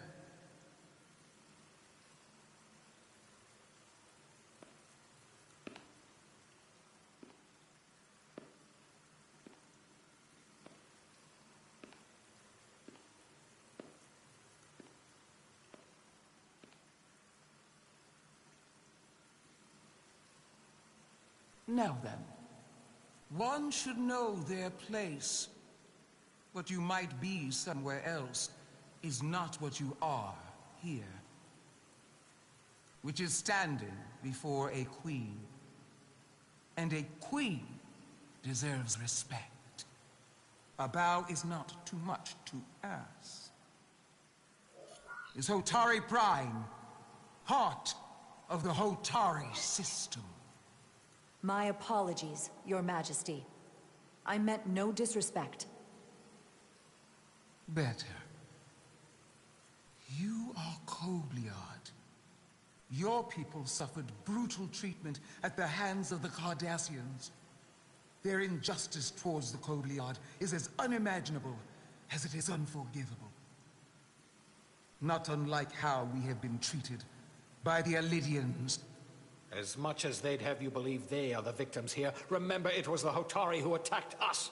Hundreds of innocent Elydians were slaughtered without mercy in those mines. The blood is on their hands, not ours! Quiet! If after all the Kobliad suffered, you finally had the chance to right that wrong, to get out from under their control, would you take it?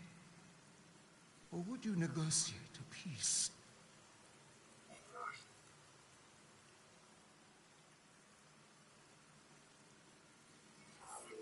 There is no remedy for what the Kobliad suffered.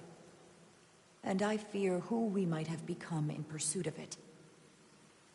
There is no justice if the oppressed become the oppressor. So I would willingly accept a peaceful resolution if it were offered. That is the real opportunity. You may be right. Unfortunately, that was not the case, was it? No, it was not. Peace is often elusive to those who need it most. The Federation is the most powerful, most advanced alliance in the galaxy. It's widely known we have an abundance of dilithium in our mines. And it's in your interest to secure a steady supply. Your Majesty, if I may. Ambassador Spock would have us believe you're here as a neutral party in the interest of peace. So why are you really here? I want the truth, not your Federation rhetoric. It's possible the Federation has an interest in both peace and securing a steady source of dilithium. One does not preclude or prevent the other. But that's just my personal opinion. Given the Federation has done business with the Elidians for decades, I would agree. It's entirely possible, if not highly likely. What they haven't said, but cannot deny, is a simple truth. The dilithium trade would not and will no longer exist without Elidian involvement. We created it for the benefit of everyone, especially the Hotari. We've given them warp technology. We've let them share in the profits. We've made their lives infinitely better than before dilithium was discovered. All of that goes away if the Federation turns a blind eye to their treachery. That is enough of your lies! The Hotari are quite capable of running the mines. We've done so for centuries. So tell me, who deserves control of the dilithium trade and the mines on Tau? Who should the Federation recognize? The Hotari or the Elidians? Can only be one.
or the other. Not both. If I have to choose only one, then it would have to be the Hotari. Well said. How could the just and wise Federation make any other choice? This is an outrage. The Federation has lost all credibility. The mines are ours. Lydia will not be deterred. We will take back our mines by any means necessary. Then you will see more blood spilled. I am more than willing to address your concerns, Your Majesty. Yours as well, Representative. But I suggest we could have a more productive conversation with a smaller group. Perhaps only the most essential representatives.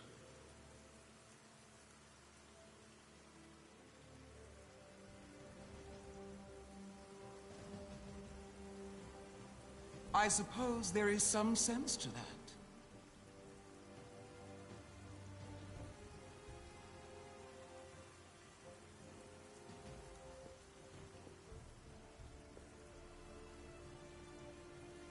I hope we meet again. Commander Jara Rydek, Your Majesty. It's been a pleasure, Commander Rydek.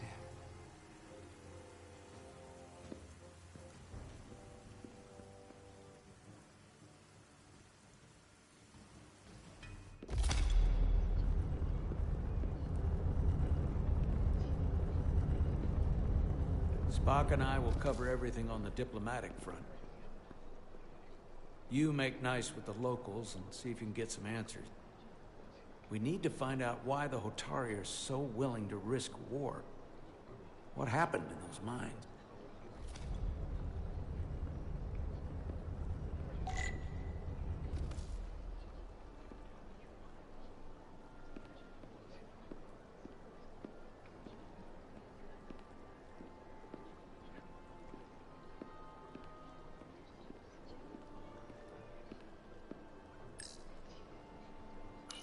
Such rough terrain. No wonder the Hotari are so tough.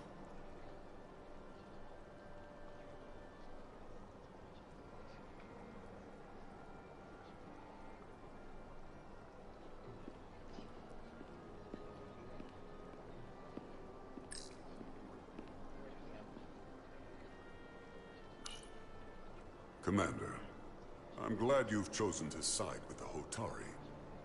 I knew the Federation would see through the Elydians' baseless claims and protect the interests of my people.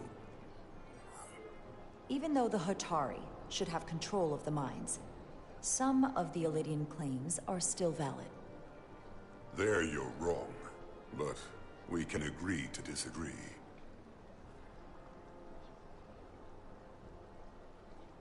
I assume you were there the day the mines were seized from the Elydians.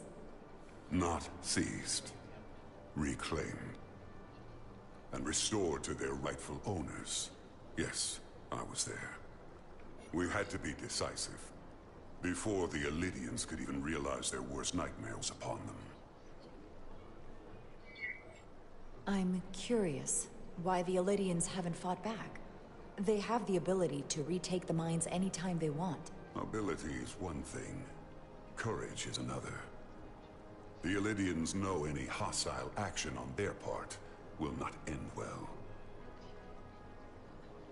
They respect one thing above all else, and that is force. The greater the force, the more certain the outcome. Any talk of making peace is just that, and worth little without the strength to secure it. Which makes me wonder about your ship, the Resolute. Undoubtedly the Federation's finest warship. Ready to contend with anything the Elydians might have in store. Or is that not true? Maybe I've misjudged it. I wouldn't say state-of-the-art, but the Resolute is plenty capable and can hold its own against just about anything. Let's hope so. Because at the moment, it's the only thing preventing them from wiping us off the map. Sidron. A pleasure meeting you, Commander. I'm sure we'll cross paths again.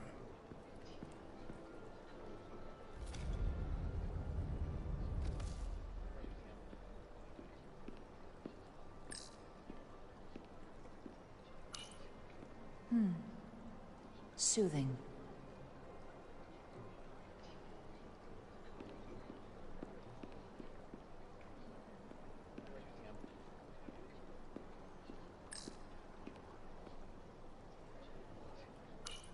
Commander Rydek, I'm encouraged to see the Federation supporting my people. I'm afraid of what might happen without your help. I'm glad to hear it. I just hope you're not the only one who feels that way. I apologize for that. These are unusual times, to say the least. Much is changing. I saw you speaking with Sidron, our national hero. I'm curious, what did he say? He seems to be of the opinion that negotiating for peace is a waste of time. Because force is the only blunt instrument he understands. He's a miner, not a diplomat.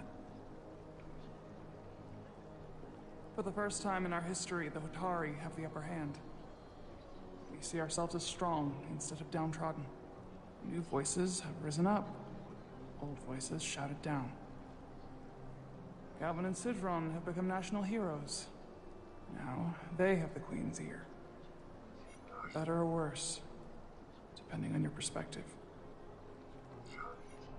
I take it they're against a negotiated peace with the Illidians. Heroes tend to want more of what made them heroic. If it were up to them, they'd wage all-out war and bring ruin upon us all. My fear has been that the Illidians will launch an attack and crush us. You've seen their starship, no doubt. They could have retaken the mines whenever they wanted to, but it never happened. And as strange as this may sound, I'd almost say they're afraid. I just don't know what they're afraid of.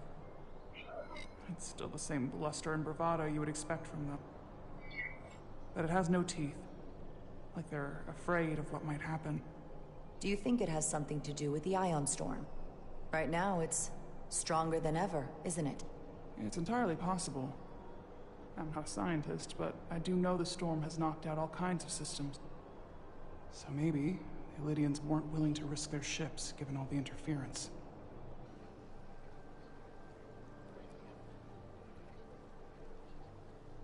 Since the day of the revolt, Galvin has seized control of the mines and restricted all access. No one's allowed without his personal authorization. And they've taken over a section of the palace with just as much secrecy and security. I'm told it could be something they brought back from the mines. I've made inquiries, but everyone pretends it doesn't exist. I strongly suspect they're hiding something. Are you sure of this? It's been the talk of the palace since the day of the revolt. How can we know?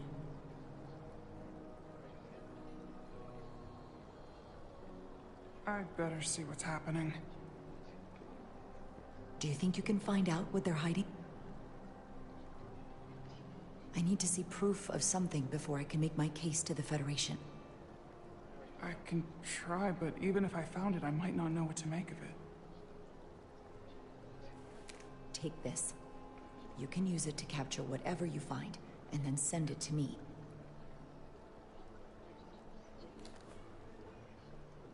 Thank you. I will let you know what I find. And I look forward to our meeting again.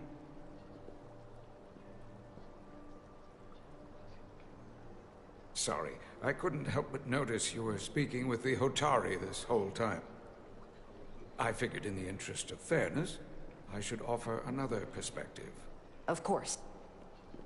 I'm probably not telling you anything you don't already know, but these negotiations rely on the Federation's neutrality, as does any hope you might have for a supply of dilithium in the future. So, why you would choose to side with the Hotari escapes me. Without Illidian involvement, there is no dilithium trade. But clearly, you weren't aware. Of all my concerns, dilithium is not one of them. I could care less about securing a supply, now or in the future. I'd be curious to know if the rest of the Federation shares your indifference. Major Salit Arminta, Special Attaché, Illidian Armed Forces. Pleasure to meet you, Commander. I have my issues with the Hotari, but I have to give them some credit. They know how to seize an opportunity. Inciting an uprising the same day as a massive once-in-a-lifetime ion storm. Our assumption was that this storm was just an anomaly. Yes, a very convenient anomaly. At least that was what we were told. Of course, I wasn't there. But who am I to say otherwise? You should know better than to believe everything you're told. Well, the official story is that it was the storm that enabled the revolt. How else do a bunch of unarmed, unorganized miners seize control of an entire moon, much less thousands of mine? But I've talked to people who were there. They tell a different story. They say they're lucky to have escaped with their lives, that it was more than just the storm, that somehow the miners were able to harness the energy from the storm. I know it sounds crazy. I'm not even sure I believe it myself. But that's what they said. You just answered your own question. How do a group of miners do something that in theory can't be done? That's how. Harnessing the storm. But even if it's true, how does that even happen? You tell me. If you'll excuse me, Commander Ryder.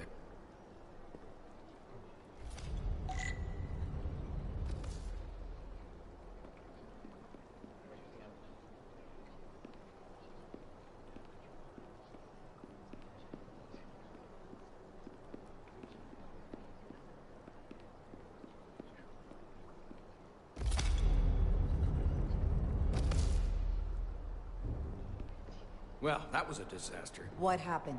The Hotari refused to concede anything, so the Elydians stormed out.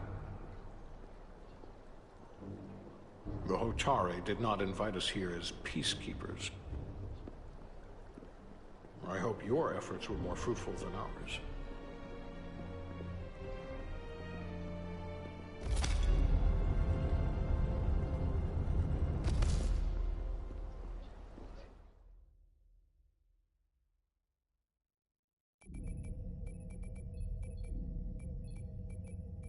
Gravitational harmonics failing to resolve. Warp bubble stability degrading. Increase output to maximum.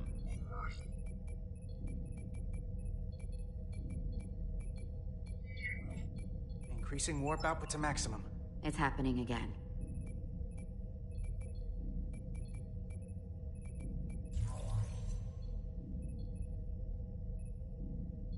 It is evident that presently, the Resolute cannot achieve warp propulsion. Since our diagnostics rule out any problems with our warp systems or anything about the ship, the problem appears to be the fabric of space itself. Space itself? You're saying something about this region of space prevents warp travel? Prevents it, or can't sustain it. However improbable, that appears to be the case. We need to know more. The storm didn't stop us from leaving space dock and traveling here. But could it still be causing this interference with warp travel? We must follow sound investigatory principles. Do not let an assumed conclusion drive your analysis. Sometimes we need a little inspired thinking, Mr. Chovak. Captain Solano is on his way back from the negotiations, and I want to have some answers for him when he gets here. Indeed. Given the facts at hand, we may be able to deploy subspace probes around the ship to construct a clearer picture of the phenomenon. Around the ship. I'll prep a shuttle.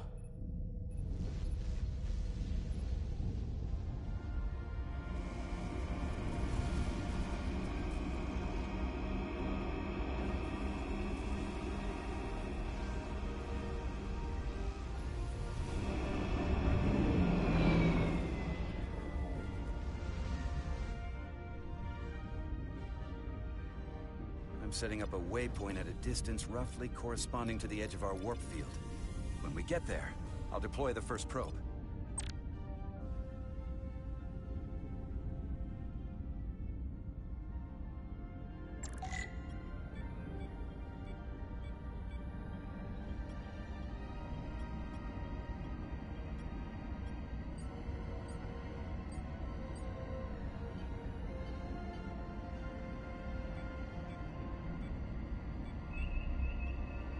Commander Westbrook, the Resolute systems are calibrated to receive the probe's readings. We are standing by to reproduce the warp field collapse after the first probe is deployed. Thank you, Mr. Chovak. We'll be in position shortly. And, Mr. Diaz, do take care in piloting the shuttlecraft.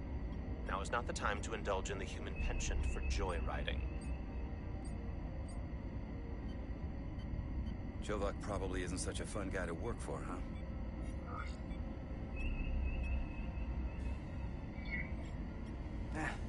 I just don't take it personally. At least I try not to. That's a very mature answer. Shows a positive attitude on your part. Remind me of it when I start complaining to you about the ship's new first officer.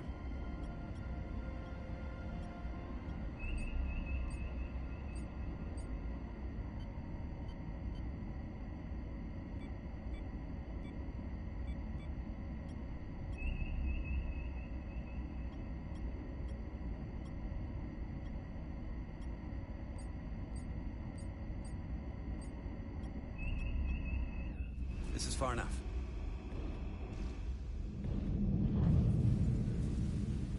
This is far enough. Transporting the...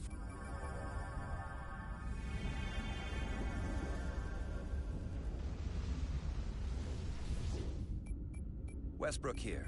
The first probe is deployed. Understood. We are reading it. We are about to replay the simulation.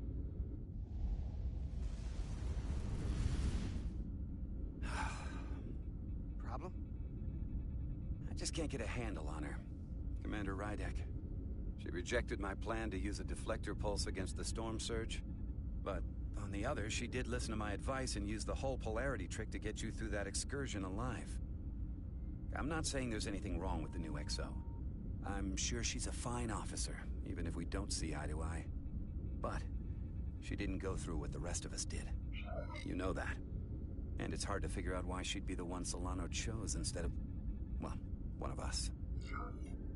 I've heard some good things. You should at least give her a chance. I'll take that under advisement.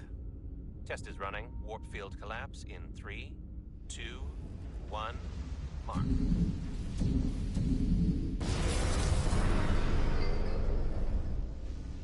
Whoa. All right, that is definitely a problem with the fabric of space. We need to get another probe out there.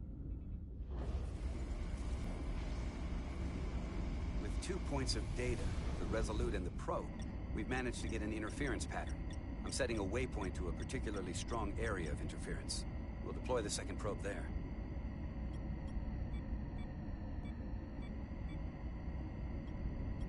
Listen, I'm gonna give you a piece of advice I wish someone had given me. Make sure you're never just one thing. And don't get so focused on what's in front of your face that you lose sight of the big picture. Before Rydek showed up, the captain pulled me into his ready room and told me he didn't think I had the people skills to be first officer. What a load of crap. I mean, if he'd said that about Chovak, sure.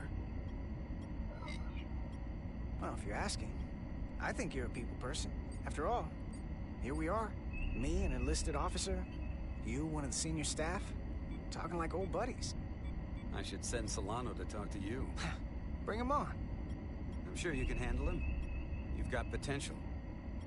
You're a capable engineer. You're good in the field. Keep up the good work. And who knows? A solid jack of all departments like you could be Commander-in-Chief of Starfleet one day. Hell, Admiral Jellicoe started as a shuttle pilot. And there are places to go in the enlisted ranks, too. Of course, if you get an officer's commission, they'll put you on another ship. You know, I'd be the best leader Starfleet ever had. Lower decks always have to fix all the problems Command causes. Maybe I'd just save everybody some steps. Well, don't forget about us little people when you're running things. Of course not. You gotta remember where you came from.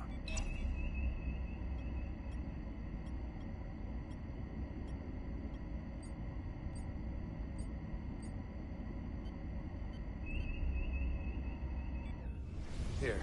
This is close enough. Stop the engines. Deploying the probe.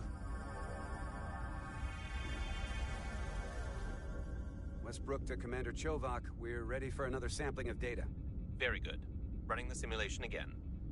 Warp field collapse in 3, 2, 1. On. There it is again. I saw it. It seems to be directional. Well, what about the scans? Anything?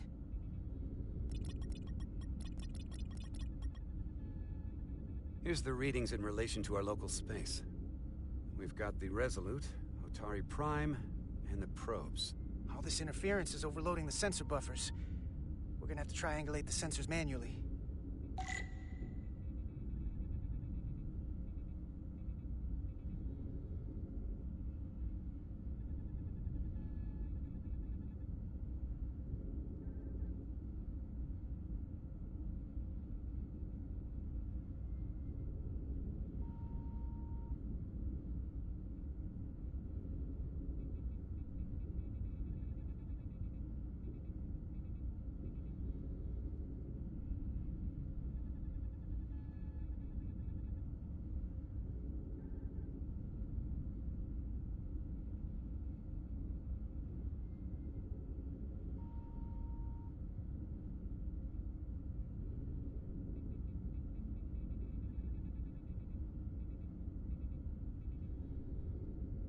We got something.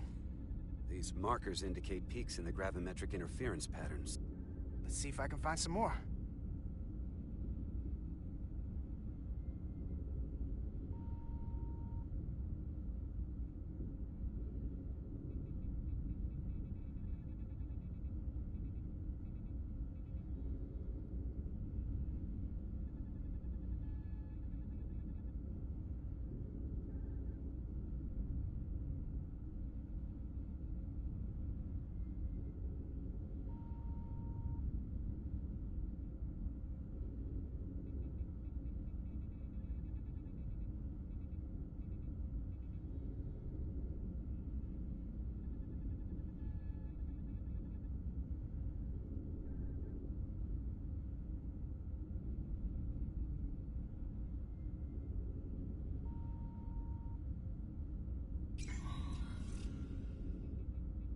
Hold up. This is coming from the moon. A beam that blocks warp travel. Aimed right at us. Someone is doing this intentionally. I don't know how they're doing it. This is like nothing I've ever seen. Why would they be doing this?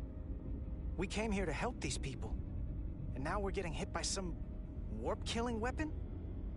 Now, look here. It's the current readings of the ion storm. These concentrations. They line up with the interference pattern. The storm and this beam, they're coming from the same place. Carter, whatever petty local conflict brought us here, it's just a small part of something much bigger.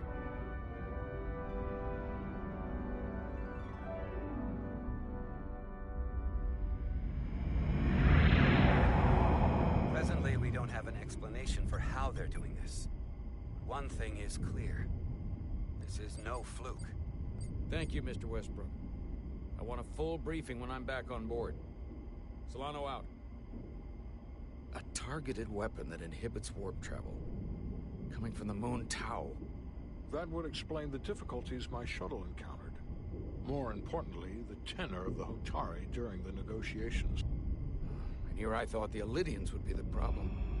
Coming to peace talks in a warship. This wasn't supposed to be so complicated.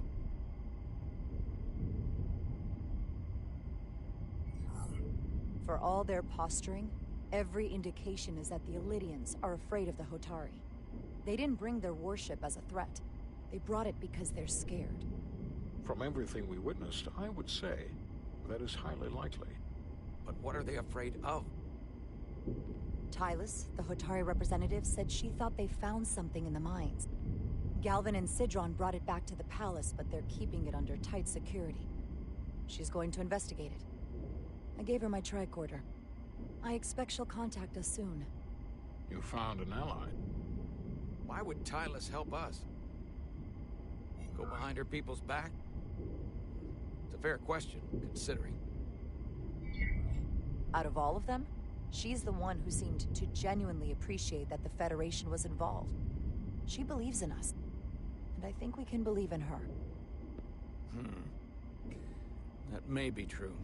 She's certainly more likely to help than the other Hotari we've met. That raises another question. Specifically, What do the other Hotari have to gain in bringing us here, only to make this hostile maneuver against us? There must be some motivation.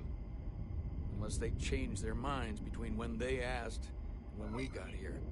Sidron was very curious when we spoke outside the Queen's chamber. He wanted to know all about us, our ship, the Federation. He wasn't giving any answers. He was looking for them. Well, I'm sure you didn't tell him too much. I don't think the Elydians know what's really down on that moon either. Major Armintas said the revolt defied explanation. That the Hotari miners somehow harness the energy of the storm. Harness the energy of the storm? Doing that is beyond even our capability. So is a weapon that disrupts warp travel. There have been civilizations and entities, both past and present, far more technologically advanced than the Federation. The Elydians and Hotari don't fall into that category. But that is all the more reason to investigate further. Commander Rydek, sorry to interrupt. We've received an urgent call from Hotari. The Queen's advisor, Tylus, has asked to speak with you. Put her through.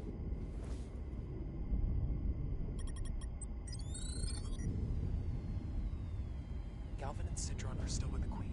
I've enlisted help to gain access to the room they have under guard. I don't have much time. I'm not supposed to leave my post. It's only for a moment. I so appreciate your help.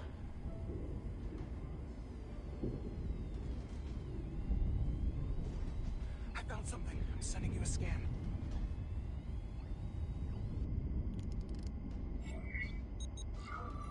Got it. Tylus, if we needed to gain access to the mines on Tau, is that something you could help us with? I suppose it wouldn't be easy, but I have to go. Tylus. Can we reconnect? Sorry, Captain. We've lost all contact. We can only hope she escaped without harm. It was hard to tell. Tylus wouldn't have offered to help if she didn't know what she was doing. That's a lot of faith in someone we barely know. Let's see the scan of whatever the hell that was.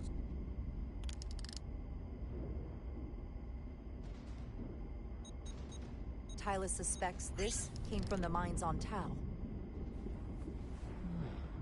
It appears to be of ancient origin, but the markings are unfamiliar. We can run a full analysis when we get back to the Resolute. But if this came from the mines, then it might be the key to how they got the upper hand against the Elydians. Then we have to go into the mines. The Federation would not allow that. We were, after all, sent here to be a neutral party in a peace negotiation. However, we could demonstrate that the Hotari have acted in bad faith, which would enable us to investigate the mines on Tau with full justification. But of course, we would need conclusive proof before taking action. Otherwise, it could put us in a difficult position. Whatever this artifact is may be proof enough. At least to satisfy the Federation. Especially if we can show the Hotari are controlling the warp disruption. And targeting the Resolute. We may have a better understanding once we analyze the device. But a mission to the mines, covert or otherwise, is not out of the question. And I will handle the Federation.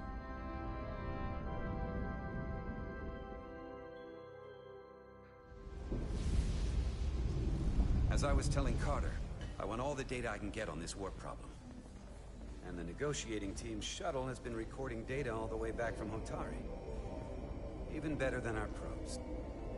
So pull the sensor and engine ISOs from the Melville when it sets down. Will do. I'll join you and Chovak down in engineering to run another analysis after the briefing.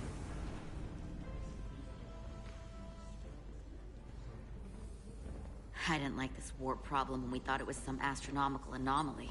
And I like it a hell of a lot less now that we know someone is doing it to us. How does it work? What do we even do about it? What he say we pull these chips and find out? Took some damage on the way.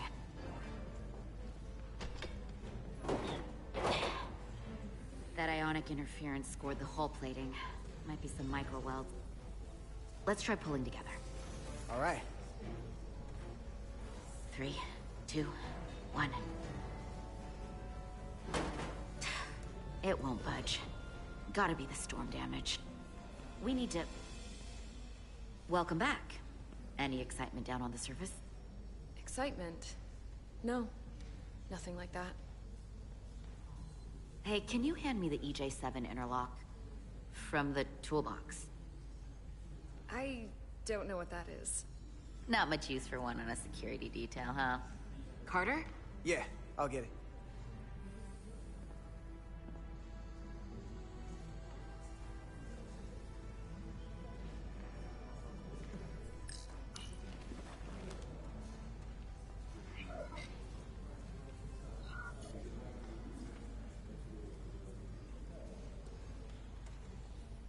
Okay, I'll apply pressure while you decouple the panel.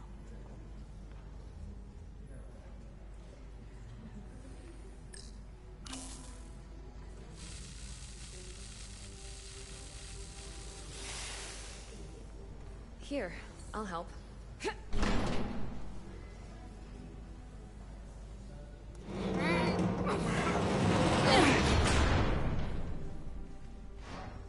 We've got this. Open up and say ah.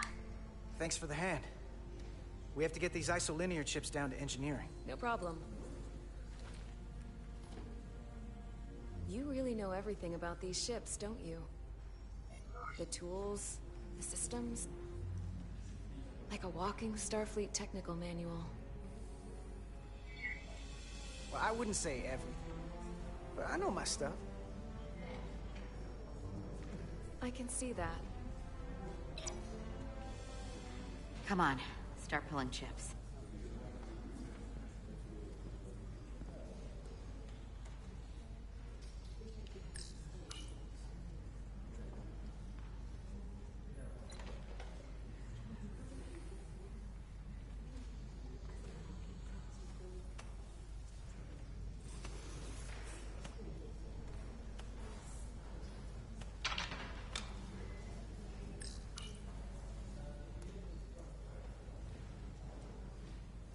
What's this? Some kind of crystal formation?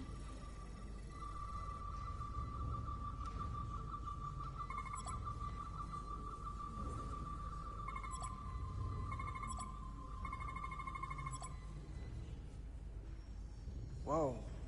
This substance is a quantized spin crystallization of hydrogen, carbon, and lithium. It's emitting tetrametric pulses at an interval of 3.8422 seconds. Quantized crystallization isn't natural. I mean, it's only theoretical as a means to engineer matter on a subatomic level.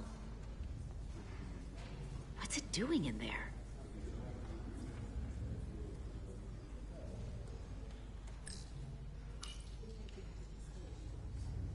Wait. Regulation 364, subsection 9. What? Regulation 364, subsection 9 orders that in the case of an unknown foreign substance infiltrating a sealed system, it will be placed in secure confinement before further examination. Retrieve a containment module. Don't you think we're more equipped to deal with whatever this is? No. Before anything else, this is a security issue. You don't even know what this is. Which is why we need to study it. Once it's contained. Just leave it there for now. Messing around with it could be dangerous. At least until we know more. That's exactly why we need to get it to the containment lab. I can't make an exception just for you. I'm still going to report these crystals to Commander Westbrook when we send the shuttle data. And I will inform my superiors. I'm taking this just as seriously as you are. But I overheard talk about the warp disruption on the shuttle. Now these crystals? Maybe this situation is more than we can handle with just a science vessel. We could trigger a distress call, get Starfleet to send more ships. Or I could send a message to my old CO on the Adirondack. Get some combat-tested vessels. Miranda, you gotta be more careful. Someone hears that, they could think you're talking mutiny. I'm just trying to figure out how we can help. Okay, stand back.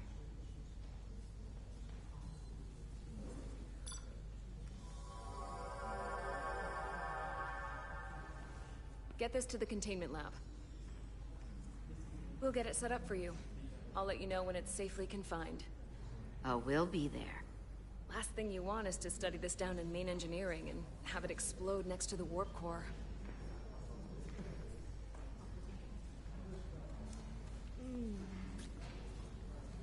Almost forgot.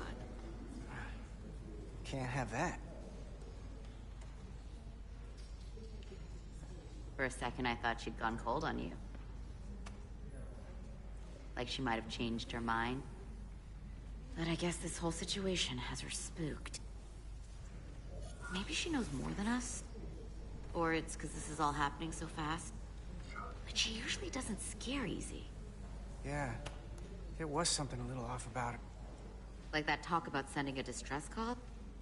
That was pretty out there. She was probably just thinking out loud. I'm sure she'll come to her senses. This mission has enough complications stacking up. Now, we'll get through it. You, me, and Miranda too.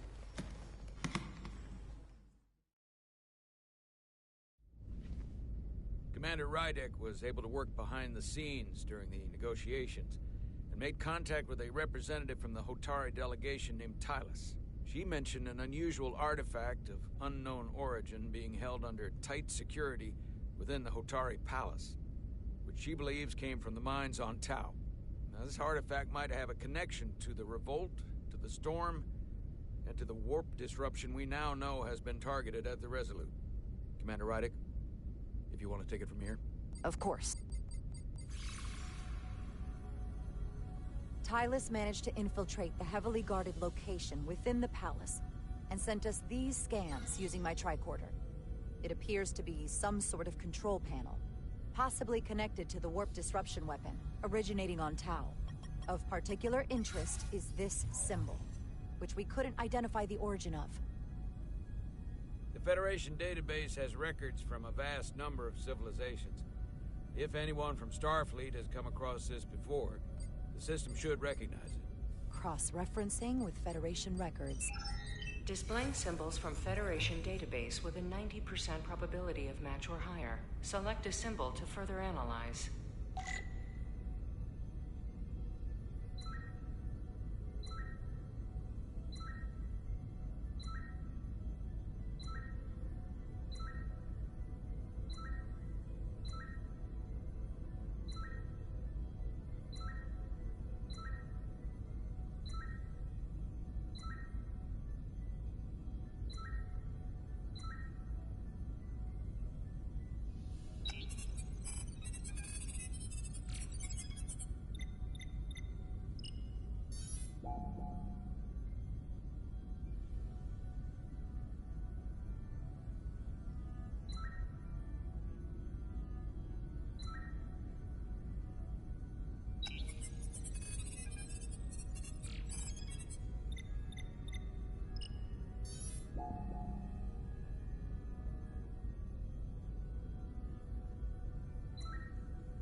.2% match.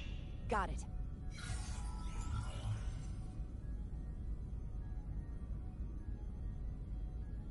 So, what are we looking at?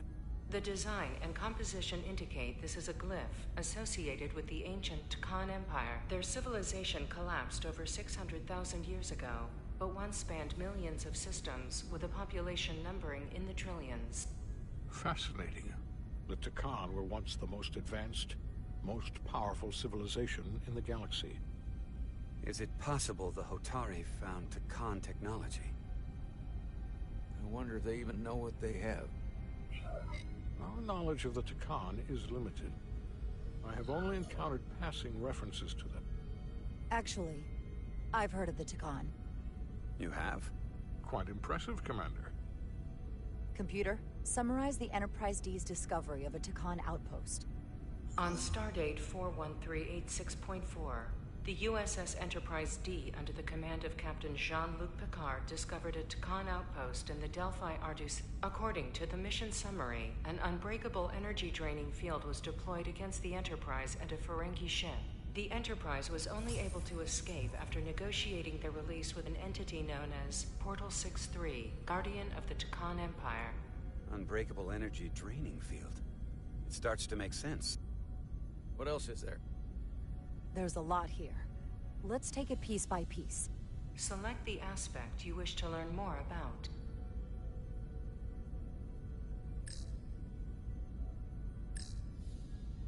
The technology to capture and hold the Federation flagship would have to be unbelievably powerful.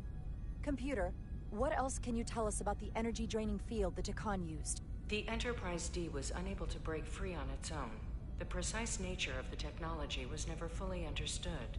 Only that the crystalline technology used was beyond the comprehension of then-current Starfleet science. The engineering team found a quantized spin crystal formation in the shuttle you took to Hotari. They registered tetrametric radiation coming from it. We have Takan technology on board right now? We might. I'll run a full analysis in the containment lab.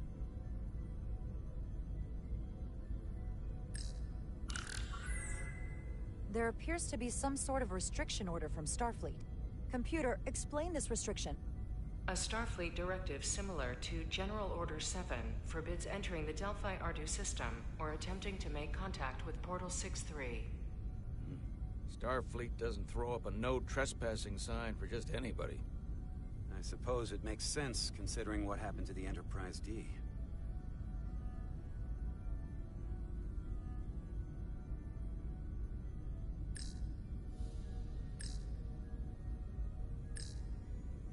What sort of planet is Delphi Ardu 4? Delphi Ardu 4 is an M-class planet, a barren rocky world with little to no vegetation and frequent ion storms. The giant crystals that grow there absorb energy, but it is not understood how they do so. The entire Delphi Ardu system, consisting of 11 planets, was considered completely uninhabited until the encounter with Portal 6-3. Frequent ion storms. That can't just be a coincidence.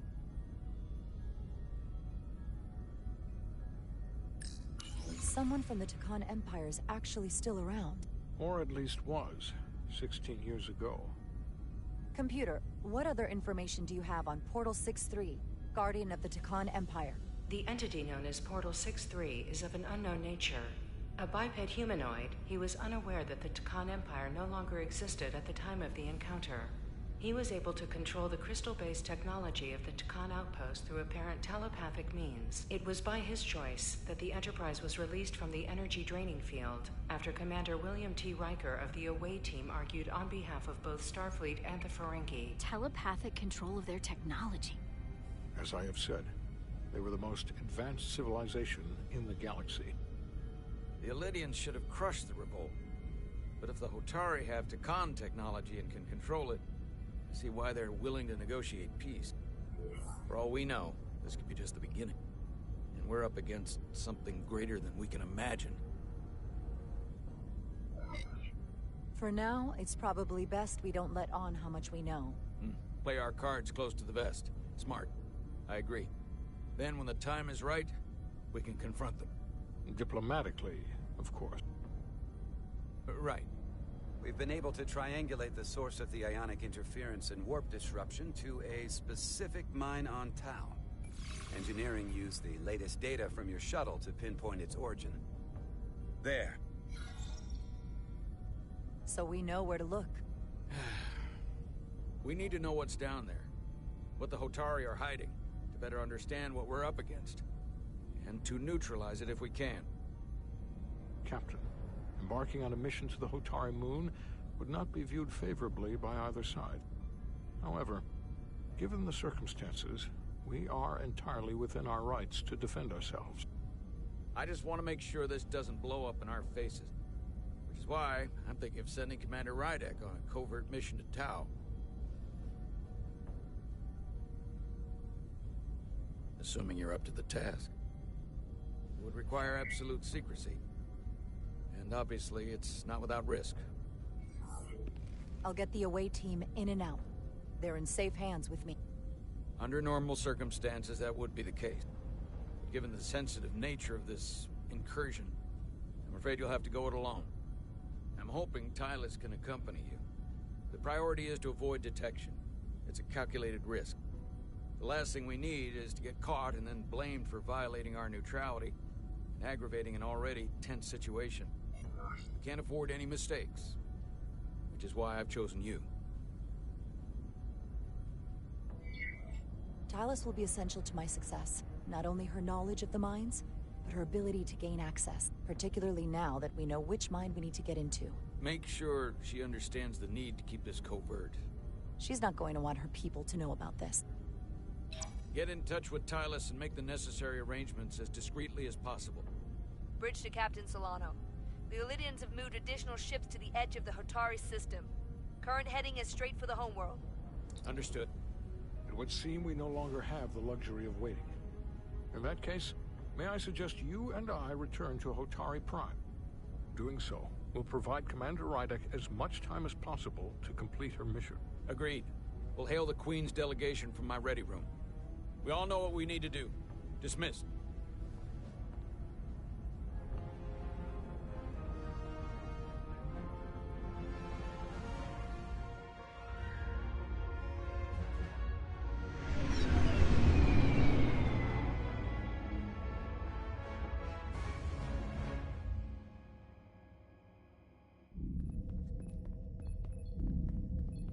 Petty Officers Diaz and Edsolar, where is the crystal formation that you found in the shuttle? I have tasked Ensign Calloway with performing a full analysis of the tetrametric pulses. Security brought it to the containment lab. I was just there. They don't know anything about it. Security never checked it in. Miranda never got there? She's the one that had the crystal formation? Diaz, Tamaris.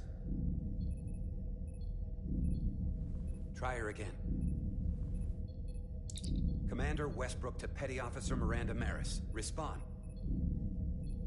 Something's not right. She's still on the ship. She has to be. Computer, locate Petty Officer Miranda Maris. Petty Officer Miranda Maris is in the isolinear storage array on Deck 5. I'll go find her. Good. I am sure Mr. Diaz can attend to this on his own.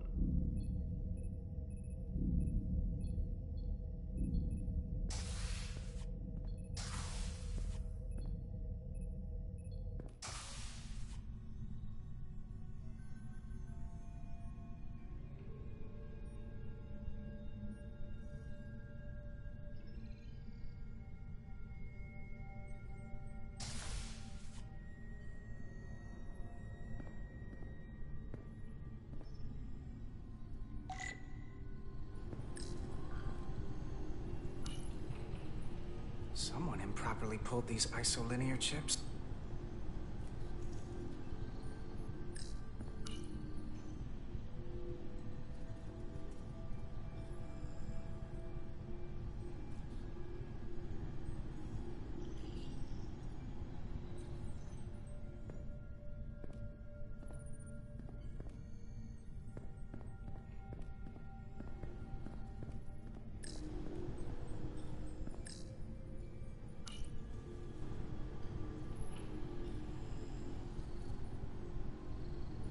This.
the...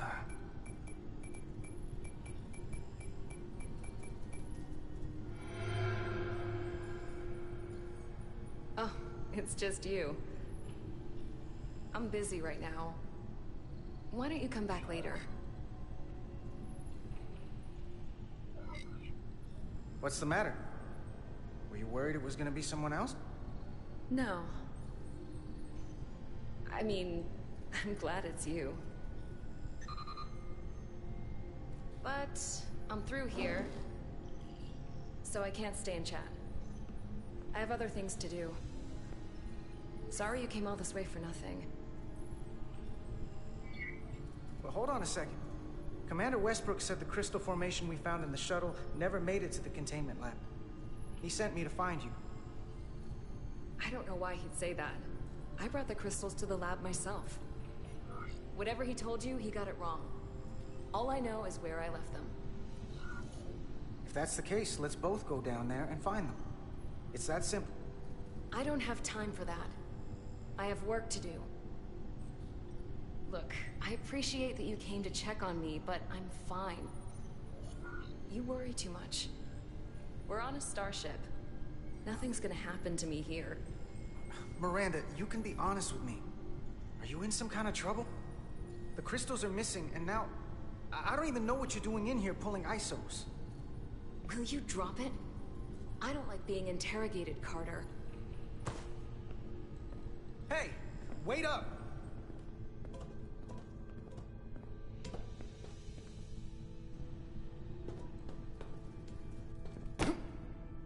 I'm getting some very mixed signals from you right now. I'm sorry. I'm under a lot of stress right now. Just tell Chovak or whoever I don't know where the crystals are, and let me go about my business. I know we have some things to figure out. I don't know what it is, but you're hiding something. What's in that storage drive? It's... secure data. It doesn't concern you. Miranda, hold on! No. Get out of my way.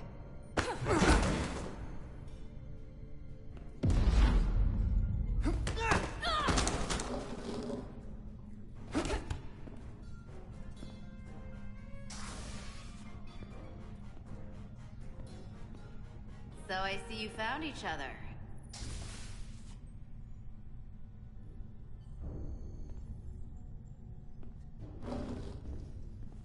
You were taking so long, the commander sent us to see what the problem was.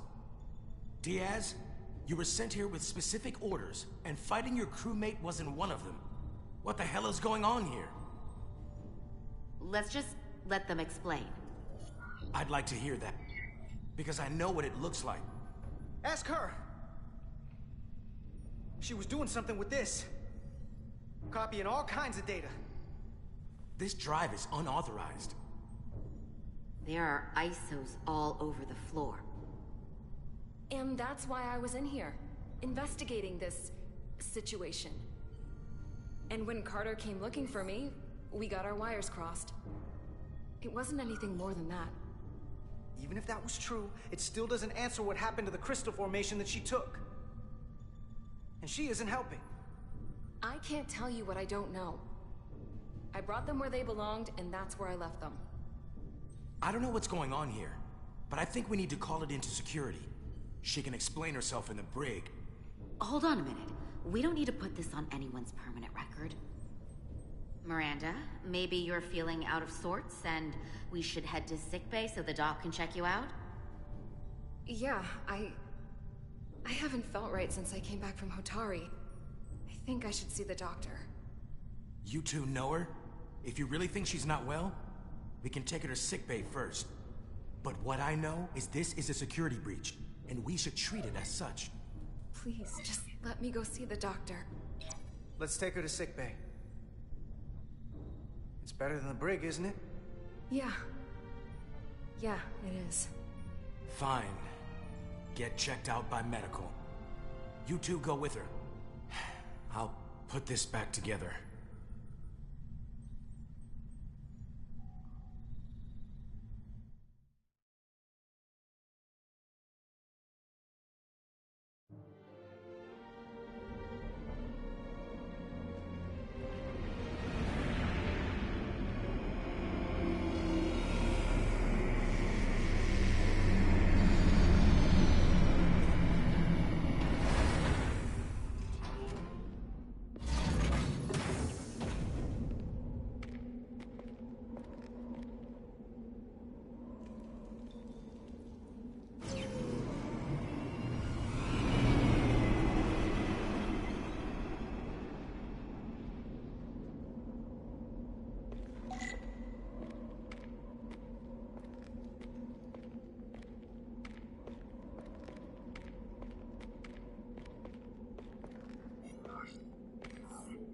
Rydick here.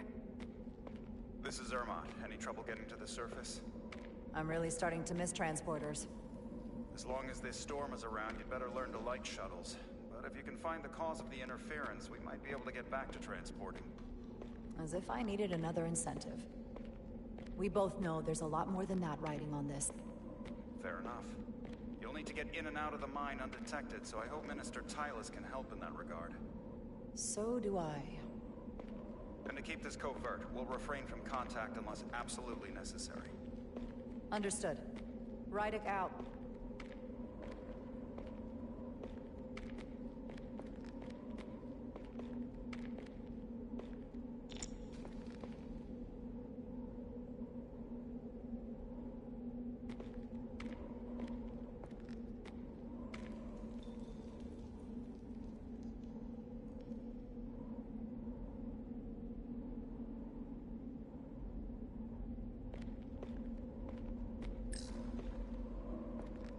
The ionic interference is coming from underground. I should find a safer way down there.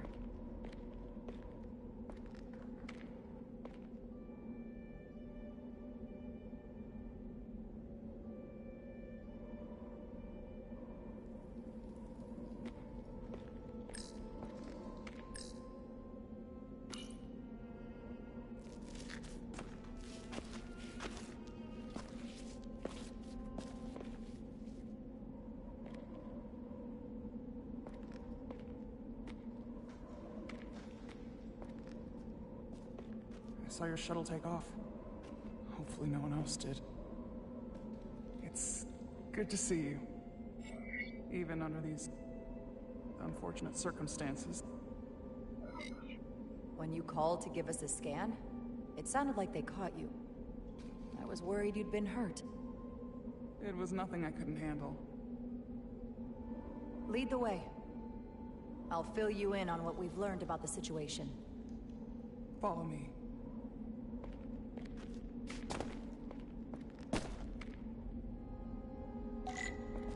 The device Galvin and Sidron brought back from the mines is being used to control some sort of warp disruption weapon that has the Resolute trapped in Hotari space. According to our readings, the power source for that device is on this moon, at the specific coordinates I sent you. That sounds impossible. But explains the rumors of the Hotari controlling the ionic storm. We strongly suspect the device was created by an ancient empire known as the Tukan. The Tukan? Once the most powerful civilization in the galaxy, but they've been gone for over 600,000 years. It's hard to believe there's something like that on Tau. Which is why I need proof. If we find hard evidence that Galvin and his allies are hiding dangerous Tukan technology, I can convince the Federation to let us intervene. Understood. We're almost there.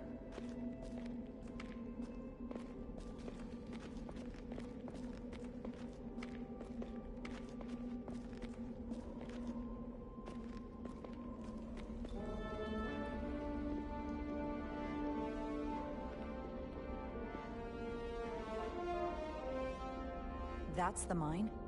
Prospect 614 North, Subdivision 20. It's enormous. Just one of the thousands across Tau. The pride of Hotari.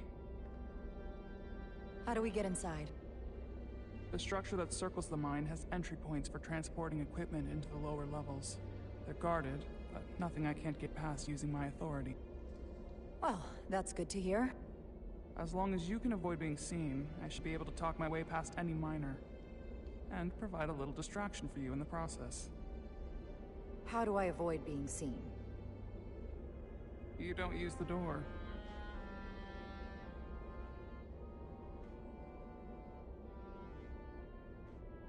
How dare you! Don't you know who I am? I am Tylus Altaris, Minister of Diplomatic Affairs. That's not... The Queen would be furious to hear you tried to deny me entry. The Queen? But I just... You just what? Just now realize the trouble you've made for yourself? And who exactly do you think you're going to report this to? Because I'll be reporting it as well, to someone much further in the ladder. You have no authority here. Do you understand who pays your wage? I can inform the Queen directly of this instance. There's no You'll need regret everything you've said here today. You should have opened the doors the second I appeared before you.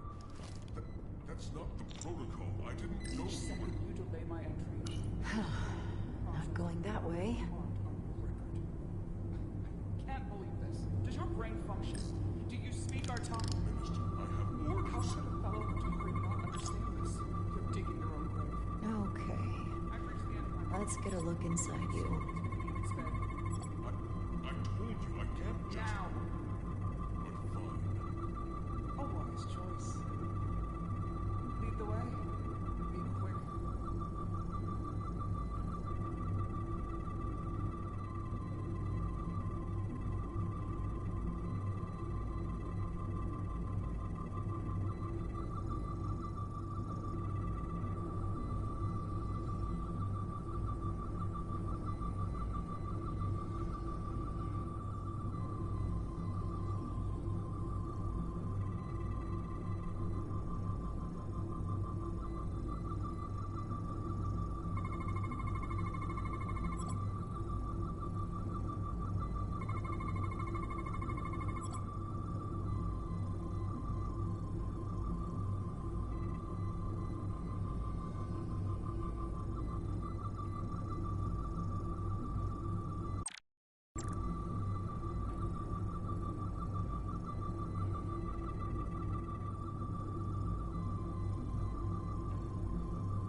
Full system access. Let's see if I can just... Bingo.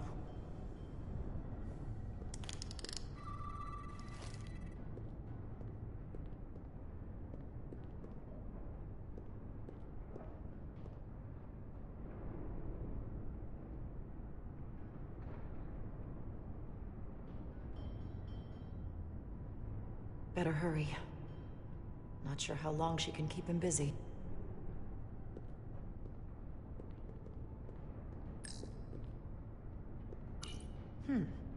Might be rigged to only open for registered users. No control panel here. I should take a look with my tricorder.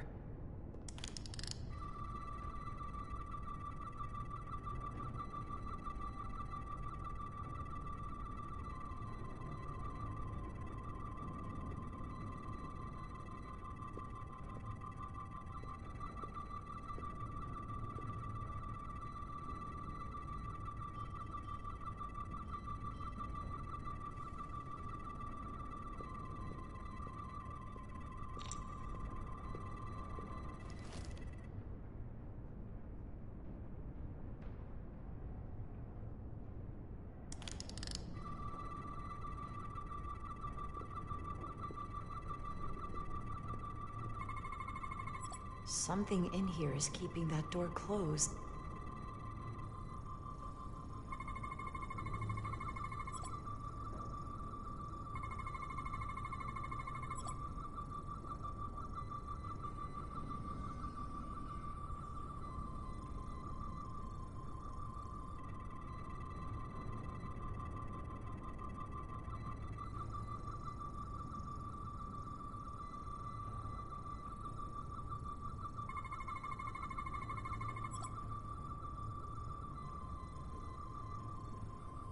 Got it.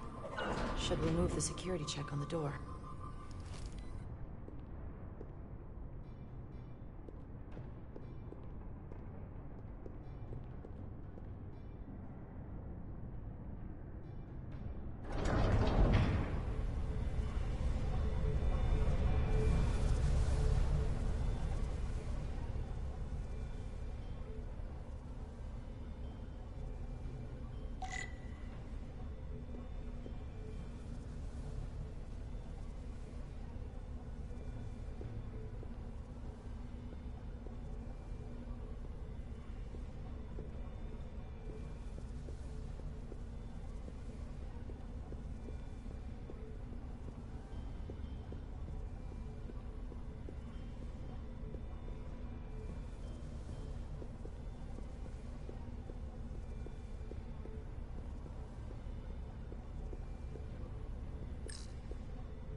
didn't come here to educate an imbecile on royal protocol. Of course not, Minister.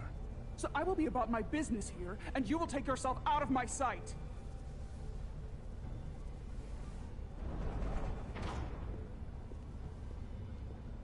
There you are.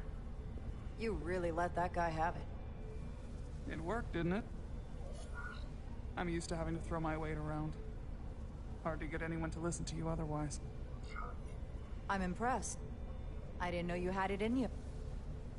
There's a lot you don't know about me. Underestimate me at your peril. The catwalks were booby-trapped. Galvin and Sidron have gone to great lengths to keep out the uninvited. Well, we're inside. Where do you want to start? The ionic interference is coming from below us. We need to go deeper. That lift goes down, at least to the changeover station. But we can't use it without DNA authorization from one of the guards. I have an idea, but we need a few samples of DNA from the miners who work here. Samples? Fingerprints, sweat, blood. Which will trick the machine and get us control of the lift. That's the theory. Let's test it.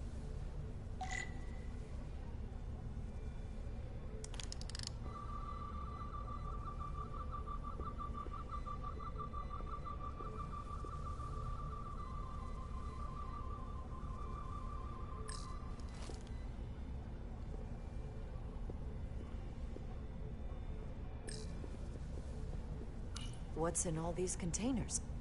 These contain mining supplies. Tools, energy packs for machinery. Shouldn't mining supplies be inside the mines? It is troubling.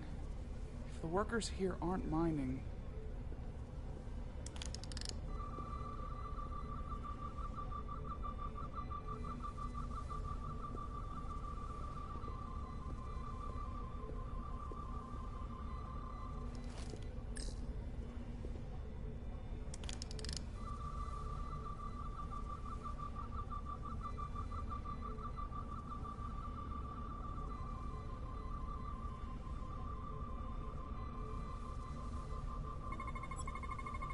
There's DNA on this console, but it's only partial.